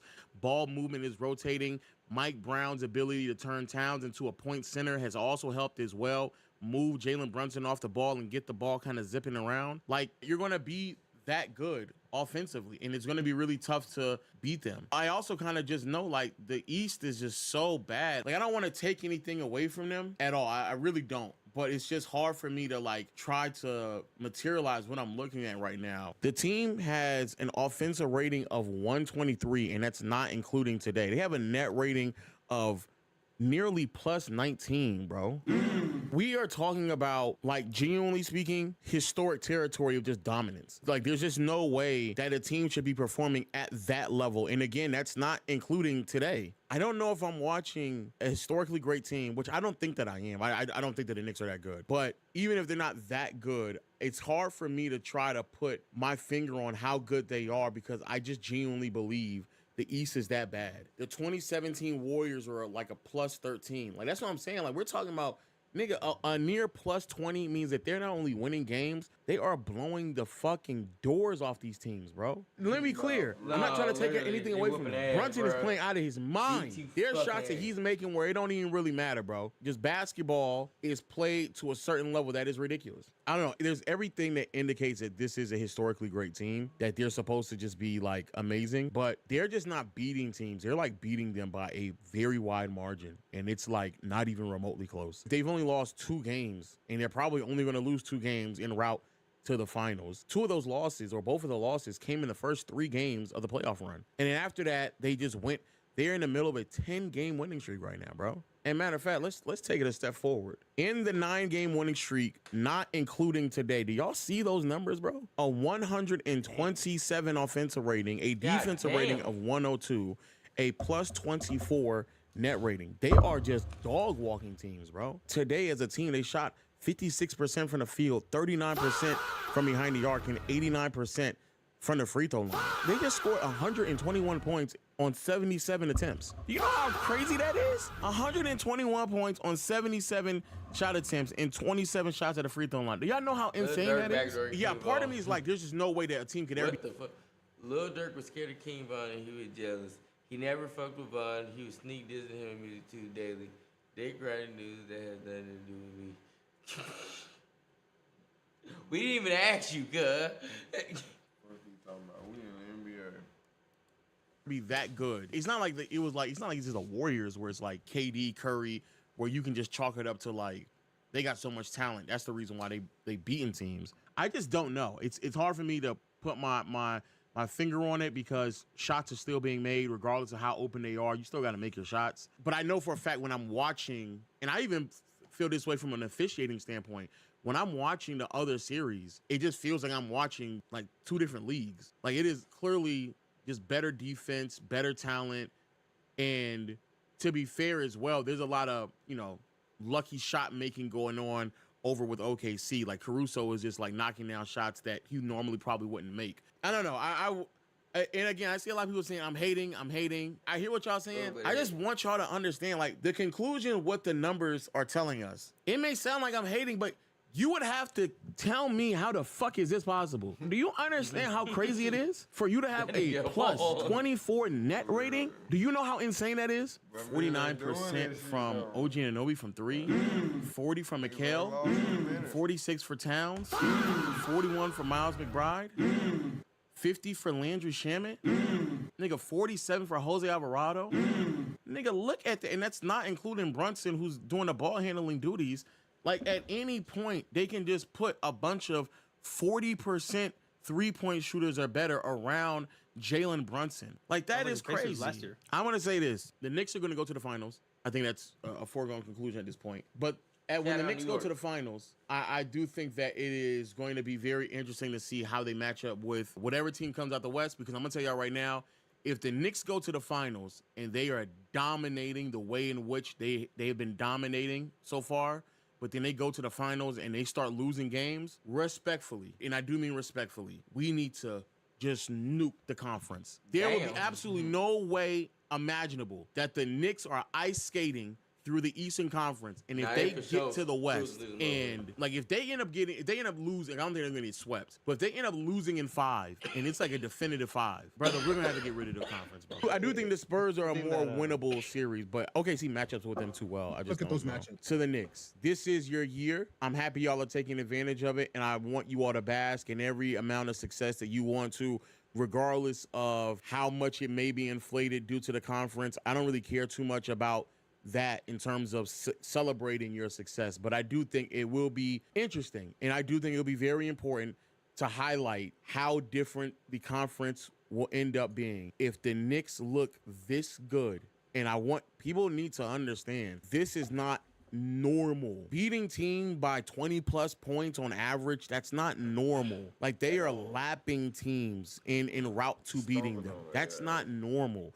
Even the Warriors, they weren't beating teams like that. So just so y'all can get a better understanding, 2017 Warriors, that be very mindful, this Warriors team in the playoffs, they only lost one game the entire time. The 2017 Warriors, they were a plus 13. Plus 13, and that is historic. KD, Curry, Klay Thompson, Draymond, sweeping everybody, and yet even they were not doing it to the same degree of dominance that we're watching the Knicks right now. I'm gonna put that into perspective, but like, I don't think there is a team that I've ever seen in my entire life who's been that dominant. This does not include today. 55 Lakers, my nigga. 55, 56 Lakers. This year's Thunder, and then these are some of the teams I went through when it comes to the 01 Lakers, 17 Warriors. I just want to let y'all know that's why this is so odd, because, and again, I'm not trying to take anything away from them, but like, these numbers would lead anyone down the path of believing that this is a historically dominant team. Okay, we're not including this right here because this is not a real playoff run. It's basically a 3-game sample size, so we're not including that. Yeah, this year's Thunder are right below, but like, they're not winning by this margin that much against the Spurs. So I want everybody to understand what we're looking at. That's it. Look, I want to be clear. Them winning is still winning. They are still winning these games. You got to give them credit. They are literally in position for an Eastern Conference that was wide open, and they took advantage of it. They're doing literally what they're supposed to do. Giannis isn't on a good team. The Celtics are trying to regroup, right? Like we all said, hey, this is going to be an open year. Let's see who's going to take advantage of it. So I don't want to be dismissal of the Knicks doing what they're supposed to do, because if we're being honest with ourselves, there's some teams that ain't doing what they were supposed to do, right? So, and Cleveland is one of them. So there's definitely credit where credit needs to be given when it comes to the Knicks. If I'm not mistaken, yeah, outside of Boston, I had the Knicks being the second best team, and I had the Knicks winning this series before the series started. I just thought it was gonna be 6. I thought it was gonna be a 6. I just want everybody to understand, if the end goal the end goal should be to win a championship. And this, I'm not trying to be disrespectful, but what I always hear from Eastern Conference fans is that they believe that the goal is much lower than what it needs to be. And so what ends up happening is you get to the conference finals or NBA finals and you're fine with that. Like, oh, we made it deeper than what we thought, because I promise you right now, there's a bunch of Cavs fans who in their mind, the goal was always just to get to the conference finals, and you were living with the results of trading James Harden. I'm pretty sure there's a bunch of Cavs fans that feel that way. And I say the same thing about Raptor fans back in the day. No, not to you two for one, but there are plenty of Raptor fans who genuinely convinced themselves, man, if LeBron had left, we could have just kept DeMar on the team. And it's like, no, that's not enough to win. You may have thought that might have been enough to get out of the finals, but what happens is you all exist in a conference that's so bad that you condition yourself to believe that the rosters that you all root for are good enough to do something. And so as long as you get to the finals, that's enough for you. It's enough to say that. But if the end goal is to beat the team that's also coming out the West, and you dominate your conference the way you dominate, and then you get to the West and you get dominated, what that truly means is that the conference is just trash. That's what that means. That means you are much further removed from where you need to be if the end goal is truly to get to the finals. But for many people, and I've someone who grew up watching Philly fans run around to this day, brag about that 01 year to this day. Jersey fans to this day will brag about the Jason Kidd era. To this day, Wizards fans will brag about John Wall and Bradley Beal to this fucking day. Every Western Conference team, those type of rosters, would be lucky if they got out the first round. The Denver Nuggets couldn't get out the first round this year. Houston thought that they had all the answers possible Nigga, they couldn't get out the first round. When you're in the West, you have to make real tough decisions on how you build your team. I promise you, if Utah existed in the Eastern Conference with Donovan Mitchell and Rudy Gobert, they would have been comfortable. They would have been fine.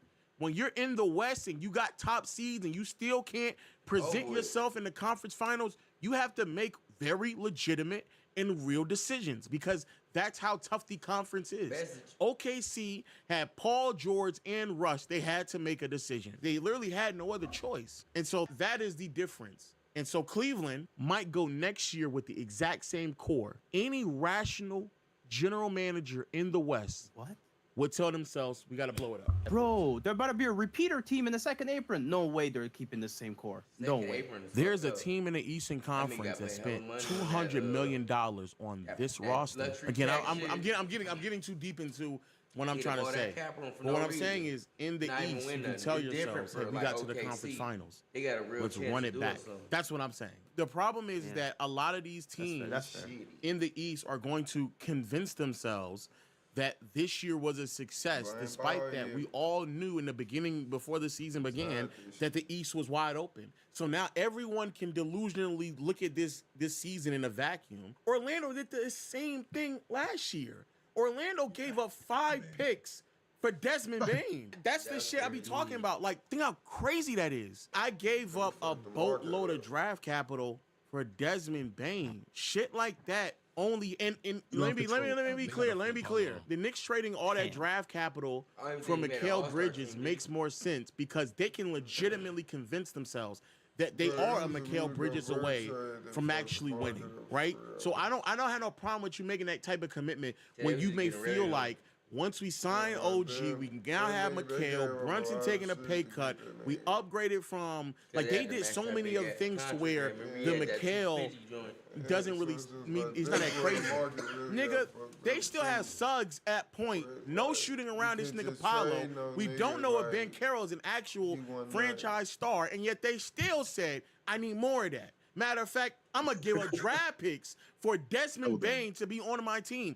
Desmond Bain was on another team in the Western Conference that couldn't get far, and they, just like a bunch of other teams in the West, had to come to the conclusion, we're not doing anything, so we got to blow it up. But I want everybody to understand that this is what we are saying. That statistically speaking, the Knicks are the best team in NBA history. They are the greatest playoff team in NBA history. And at some point, normally, you match up against a team that tends to tank your net rating at some point. The Knicks are about to be on pace to not face that team until the conference finals. And so it needs to be on record that the Knicks are going to end the conference run into the finals as the greatest team of all time. Net rating, statistics, shooting is ridiculous, right? If they then go into the NBA finals, and not only do they lose, but it's by noticeable margins, we would need to have very real conversations about getting rid of conferences, because there's just no way that the best team matching up with other teams in the East is playing at a historic level, and then when they match up with a team in the West, not only are they losing, but they're not competing. We would need to have real conversations, but we'll see. If they win, the Knicks are going to go down, statistically speaking. But this would just be a fact. Statistically speaking, they would go down as the greatest playoff team in NBA history. There's just no other ifs, ands, or buts about it. There's nothing really to debate. Even when you look at these other teams and their offensive ratings, 125 from the Thunder and then 123.5, like they'll be in a conversation for the greatest offense of all time. It wouldn't even be a conversation. But as we said before, it is important to acknowledge so far in this playoff run, this Knicks team did go up against a Hawks unit that was top 10. That's the most competition they've seen. Philly, average defense, and now going up against the Cavs that are also an average defense, and specifically against the Cavs, their personnel on the perimeter is not what leads their defense. It's their backline help. But now if you're spacing out the floor and everybody can make shots, I mean, it is what it is. But I gotta be honest with you, brother. It's hard to assess. I watch these games. I see the shots being made, but I also see the shots being given to them. I promise you I'm not trying to be dismissive, but like James Harden and Donovan Mitchell, being like the backcourt. Then you got Dean Wade and Sam Merrill. Like, that's your perimeter defensive core? No. Like, if you just go look out west, obviously the two teams we got right now, OKC has Caruso, Cason Wallace, Lou Dort, Jalen Williams when he does play, and then his back line of Chet. The Spurs, even like Vassell plays really good defense. He's a solid defender. But then it's Castle, then Harper, and obviously back line of Wemby. The Minnesota Timberwolves in their defense, Jaden McDaniels, Ant, when he was engaged, looks really good defensively as well. Dante, unfortunately, got hurt, but, you know, Dante normally is there. And then backline of Rudy Gobert. Those are, like, the pieces defensively, Amin Thompson, et cetera, et cetera. To my Knicks fans out there, I'm not here trying to rain on your parade. It's just hard for me to properly contextualize what I'm watching because, like, it's hard for me to sit here and just accept that they are this good. Because this isn't, like, a normal level of dominance. This is literally... statistically, the most dominant team we've ever seen. It's hard for me to contextualialize what exactly that means. Sure, they are a good team. They are without a doubt a good team. It literally says But when you're beating teams to this extent, it's just, I think understandably so, most people are going to question, okay, what is it that I'm watching? The East Coast being ass.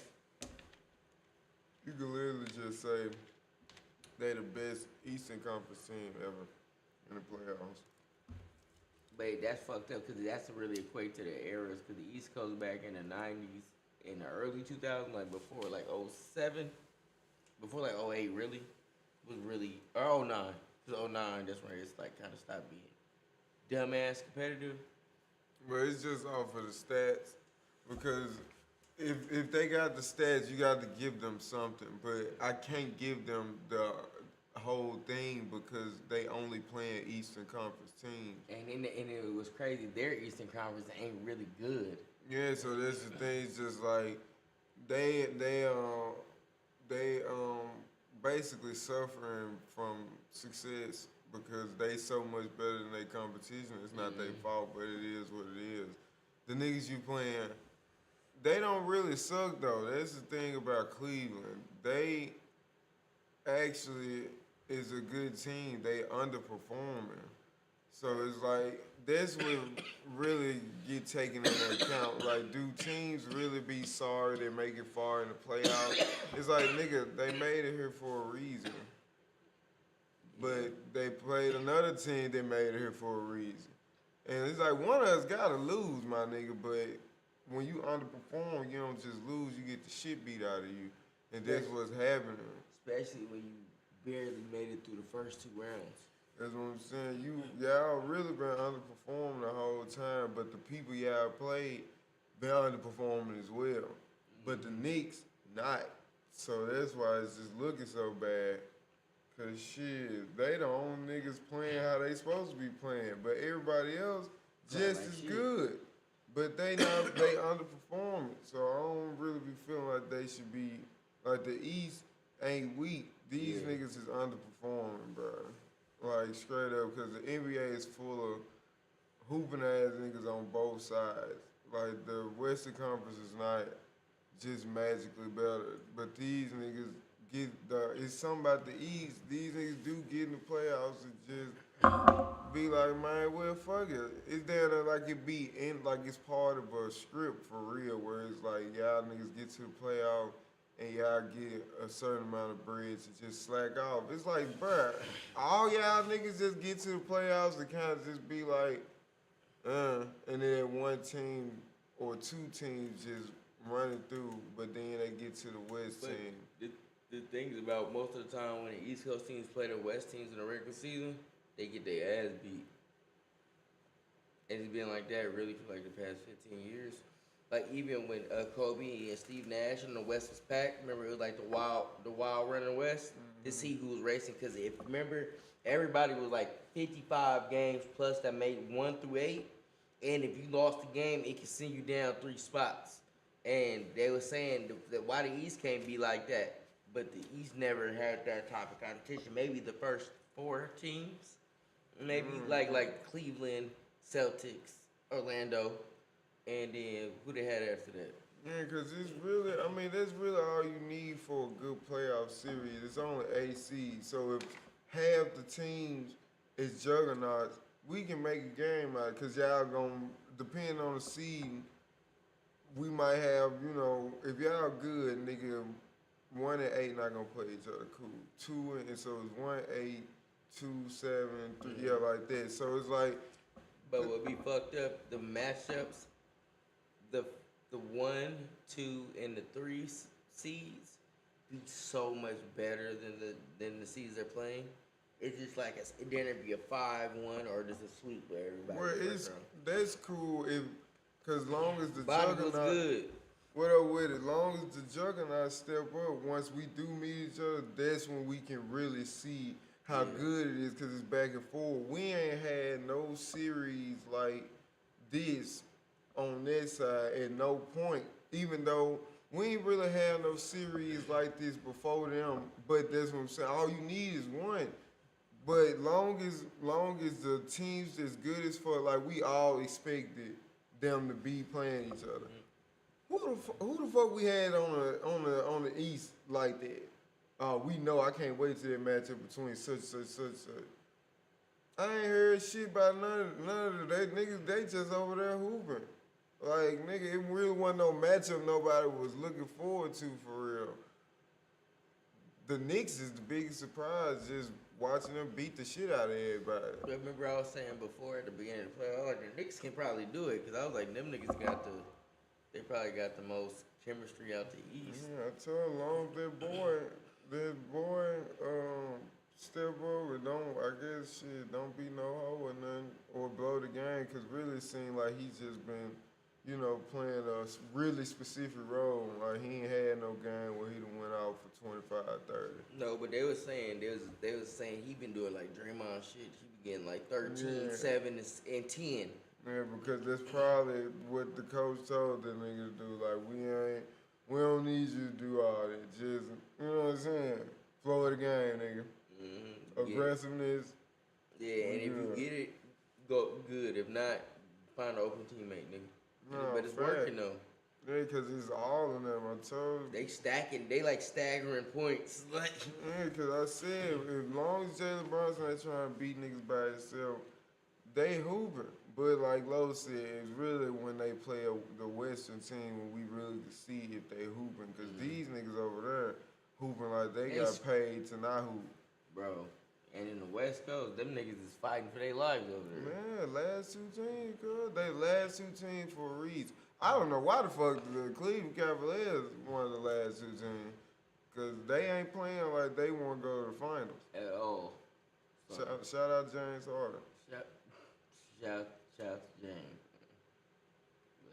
But, hey. This nigga had his chance. And he getting this shit snatched out of his hand by a little nigga. Shout out to Jose Alvarado. Damn shame, girl.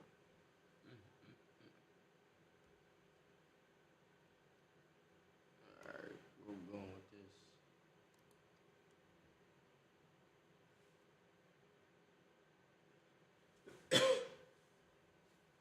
Where you going, go? Let's see what that ended with that shit. Which one? That one, neighbor for me,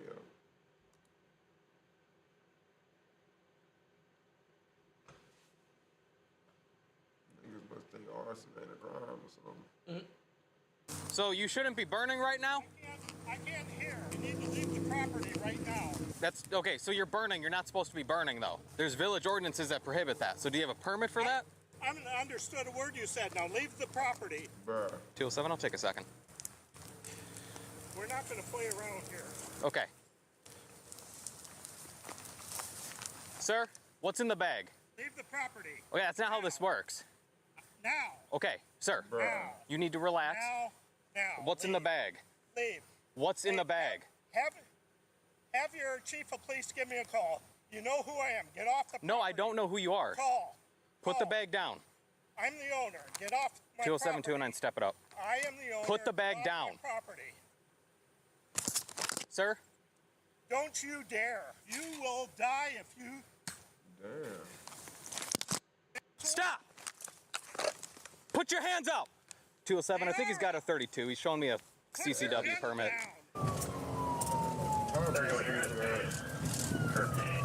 Walk towards me! Walk towards me! Put your I can't understand you. Walk towards me! Look! Walk towards me! You're to die. Look! Behind you. Yep, I see it. So why are you threatening me? Huh? You were trying to murder me. I'm not trying to do Trying to murder No, me. you're reaching into a bag. It looks like a pistol bag. I am exercising my rights. You are violating my rights.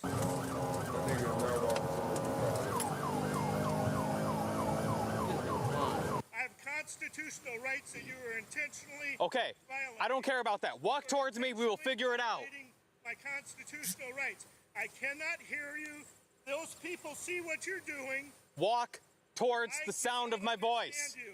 Call anyone who knows me. I'm hard of hearing. You weren't supposed to be on my property. You were told to leave. Code 4, he's got a bag, looks like a pistol case. He was reaching into it. Now he's standing here with his arms up. I got him at gunpoint. There's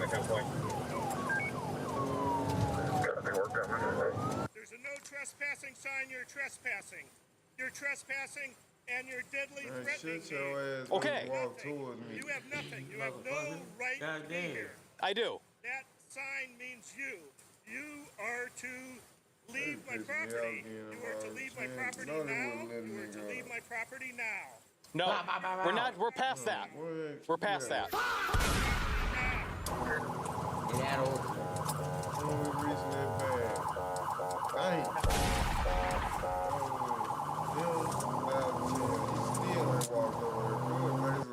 You are to leave my property now.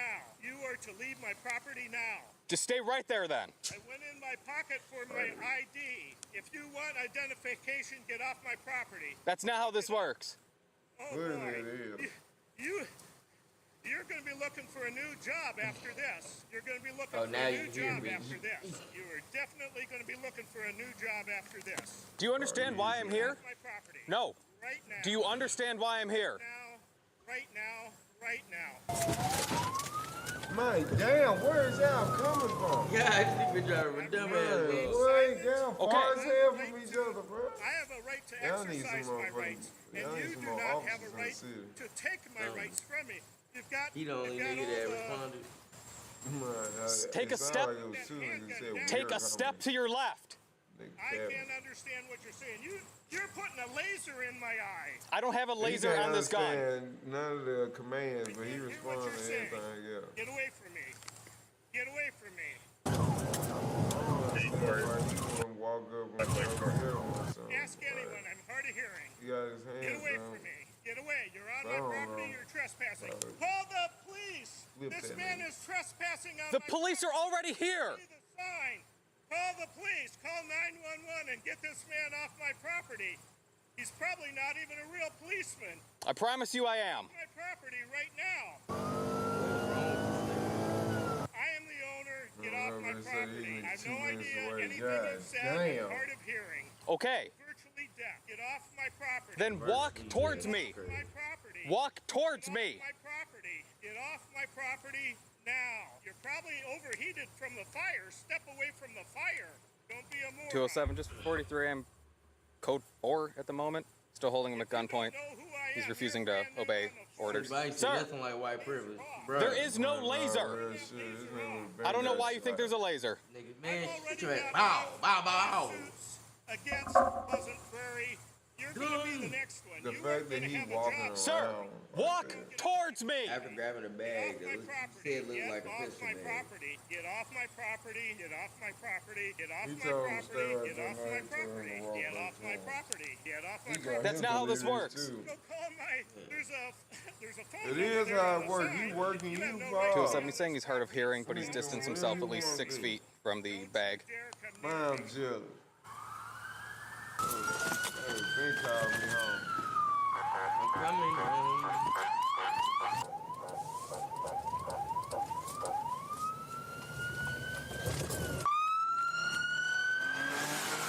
Damn, they come deep as hell.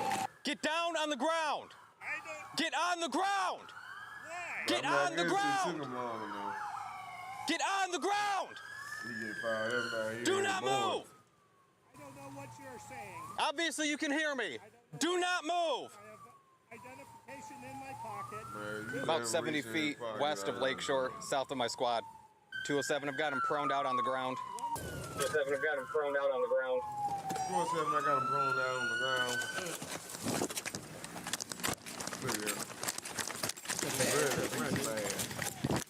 Do not move! Do you understand? Let's Do not move! No, for real. He need him. He's been whooping his ass. That's it. Pistol bag is just ahead of him to the right. Do not move! Do not move! What do you mean? Do not move! What do you mean? You have no right to be on my property. Put your hands behind your back. No right to be on my property. Put your hands behind your back. What? I don't know what you're saying. Bring your other hand back. You Put your other hand behind your back. Here. I'm loud enough for you. What? This is ridiculous. What? My wife needs a car. This is her only car. I'm a senior citizen. You people, and I'm the owner of this property. I have rights that you violated. Now you've got. Do you have a burning permit? Do you have a burn permit? Absolutely. What's in there? In my pocket. Not in there, in my pocket. Roll to your right side. I've got another Bring weapon. your knees up to your chest. I've got a revolver here in my groin. Okay. Take that away from me. Stay what right am there. I going to do? You Spit don't tell lead me at what the you? hell to do. Shut up. This is over real estate. You people, No, it's over you having a this is fire over you real shouldn't. estate. This should have been a simple ticket, and you want to be a fucking asshole. An owner taking care of the. I have Where a is holster there. Where is it? It's in my groin. I said I have a holster. Oh, get out of my underwear. Shut your mouth. Well, don't you? You're under arrest. You understand that? So shut up. Look, it's not that hard to take a revolver out of a holster. Heads and beds, man. Who has a gun? Yeah, I got it. 38. You gonna attend? Do you have any other weapons? Do you have any other weapons? No. Sir, do you have any other weapons on you? Knives, anything? Guns? I've glasses. I've a shoelace. I can hang you with it. All right, well, that's threats to law enforcement. Sit up. You're going to get up. Yep. I'm an old man. I'm 69. How am I supposed to get up without my hands? We'll help you. Yep. Ready? 1, 2, 3, sir. Ready? Oh, there you go. Can you put my glasses on straight, please? I can do that for you.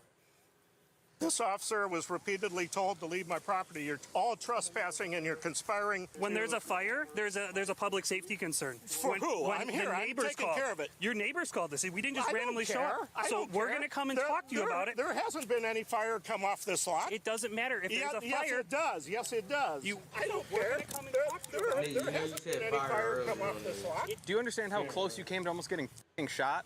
Do you understand that? The minute you reached into that bag. Do you understand that I could have killed you before you ever stepped on my lot? Right. I saw you roll by. We're done. I saw you. Go. We're done. Walk. Wow. You people think you're tough. You're. Where's your burn permit? Where's your burn permit? You live in the village of Pleasant Prairie. Where's your burn permit? That's why we're talking to you. It's all over a fire. You would have gotten a ticket. Probably not even that, but now you gotta be able to run your mouth. You ever heard of the First Amendment? Yeah, but you can't threaten people with the First Amendment. Pardon? I'll transport them. I can't do what? You can't threaten people with the First Amendment. That's the difference. I didn't threaten You did. anyone. You literally said you'd use your shoelace to hang my officer. That's what happened. Because you decided to act all hot shit.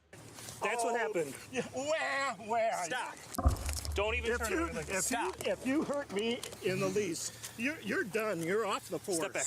Step back. If you hurt me in the least, you're done. You're 9-6, I got a second 32. It's going to be on a Glock 19. Adam. So which You can talk to him about that. He's our lieutenant. Which unthreatened neighbor? Doesn't matter. Have a seat. You can take the report after. You'll be going to jail for felony threats to law enforcement. Disorderly conduct. I've got keys Have a in seat. an unlocked car. We'll lock it up for you. Yeah, Don't lock my Have a keys seat. in it. We'll take the keys. We kind of need those to lock the car, right? Slow night. Not at all. Who's tending the fire? The fire department's going to put it out and probably charge you for it. He immediately started John. Leave my property, go away, you can't be here. He picked up the shovel and another garden tool, started walking back towards his car. Okay. Tell him to come back. DC. Is he intoxicated? No. Felony threats, so we have enough. He just needs to go to the jail and get out of my car. 209 PDLB 95 with 18372 down to the jail. You people are the problem in this country. I'm sorry you feel that way, sir. The suspect, Carlos, was charged with resisting obstructing, felony battery, or thrust to law enforcement, and disorderly conduct. He later took a plea deal, pleading no contest to resisting obstructing and disorderly conduct, while the battery or thrust to law enforcement charge was dismissed. And yes, officers can lawfully be on private property when they have reasonable suspicion that a crime is in progress. In this case, it was a fire inside city limits. He was ordered to pay $504.50, then released right back into the public, where he still retained access to his firearms and may or may not continue terrorizing his neighbors. Despite the suspect's promises, all involved officers still have their jobs. And yeah, he also seemed exactly like the kind of guy who would threaten to sue our YouTube channel.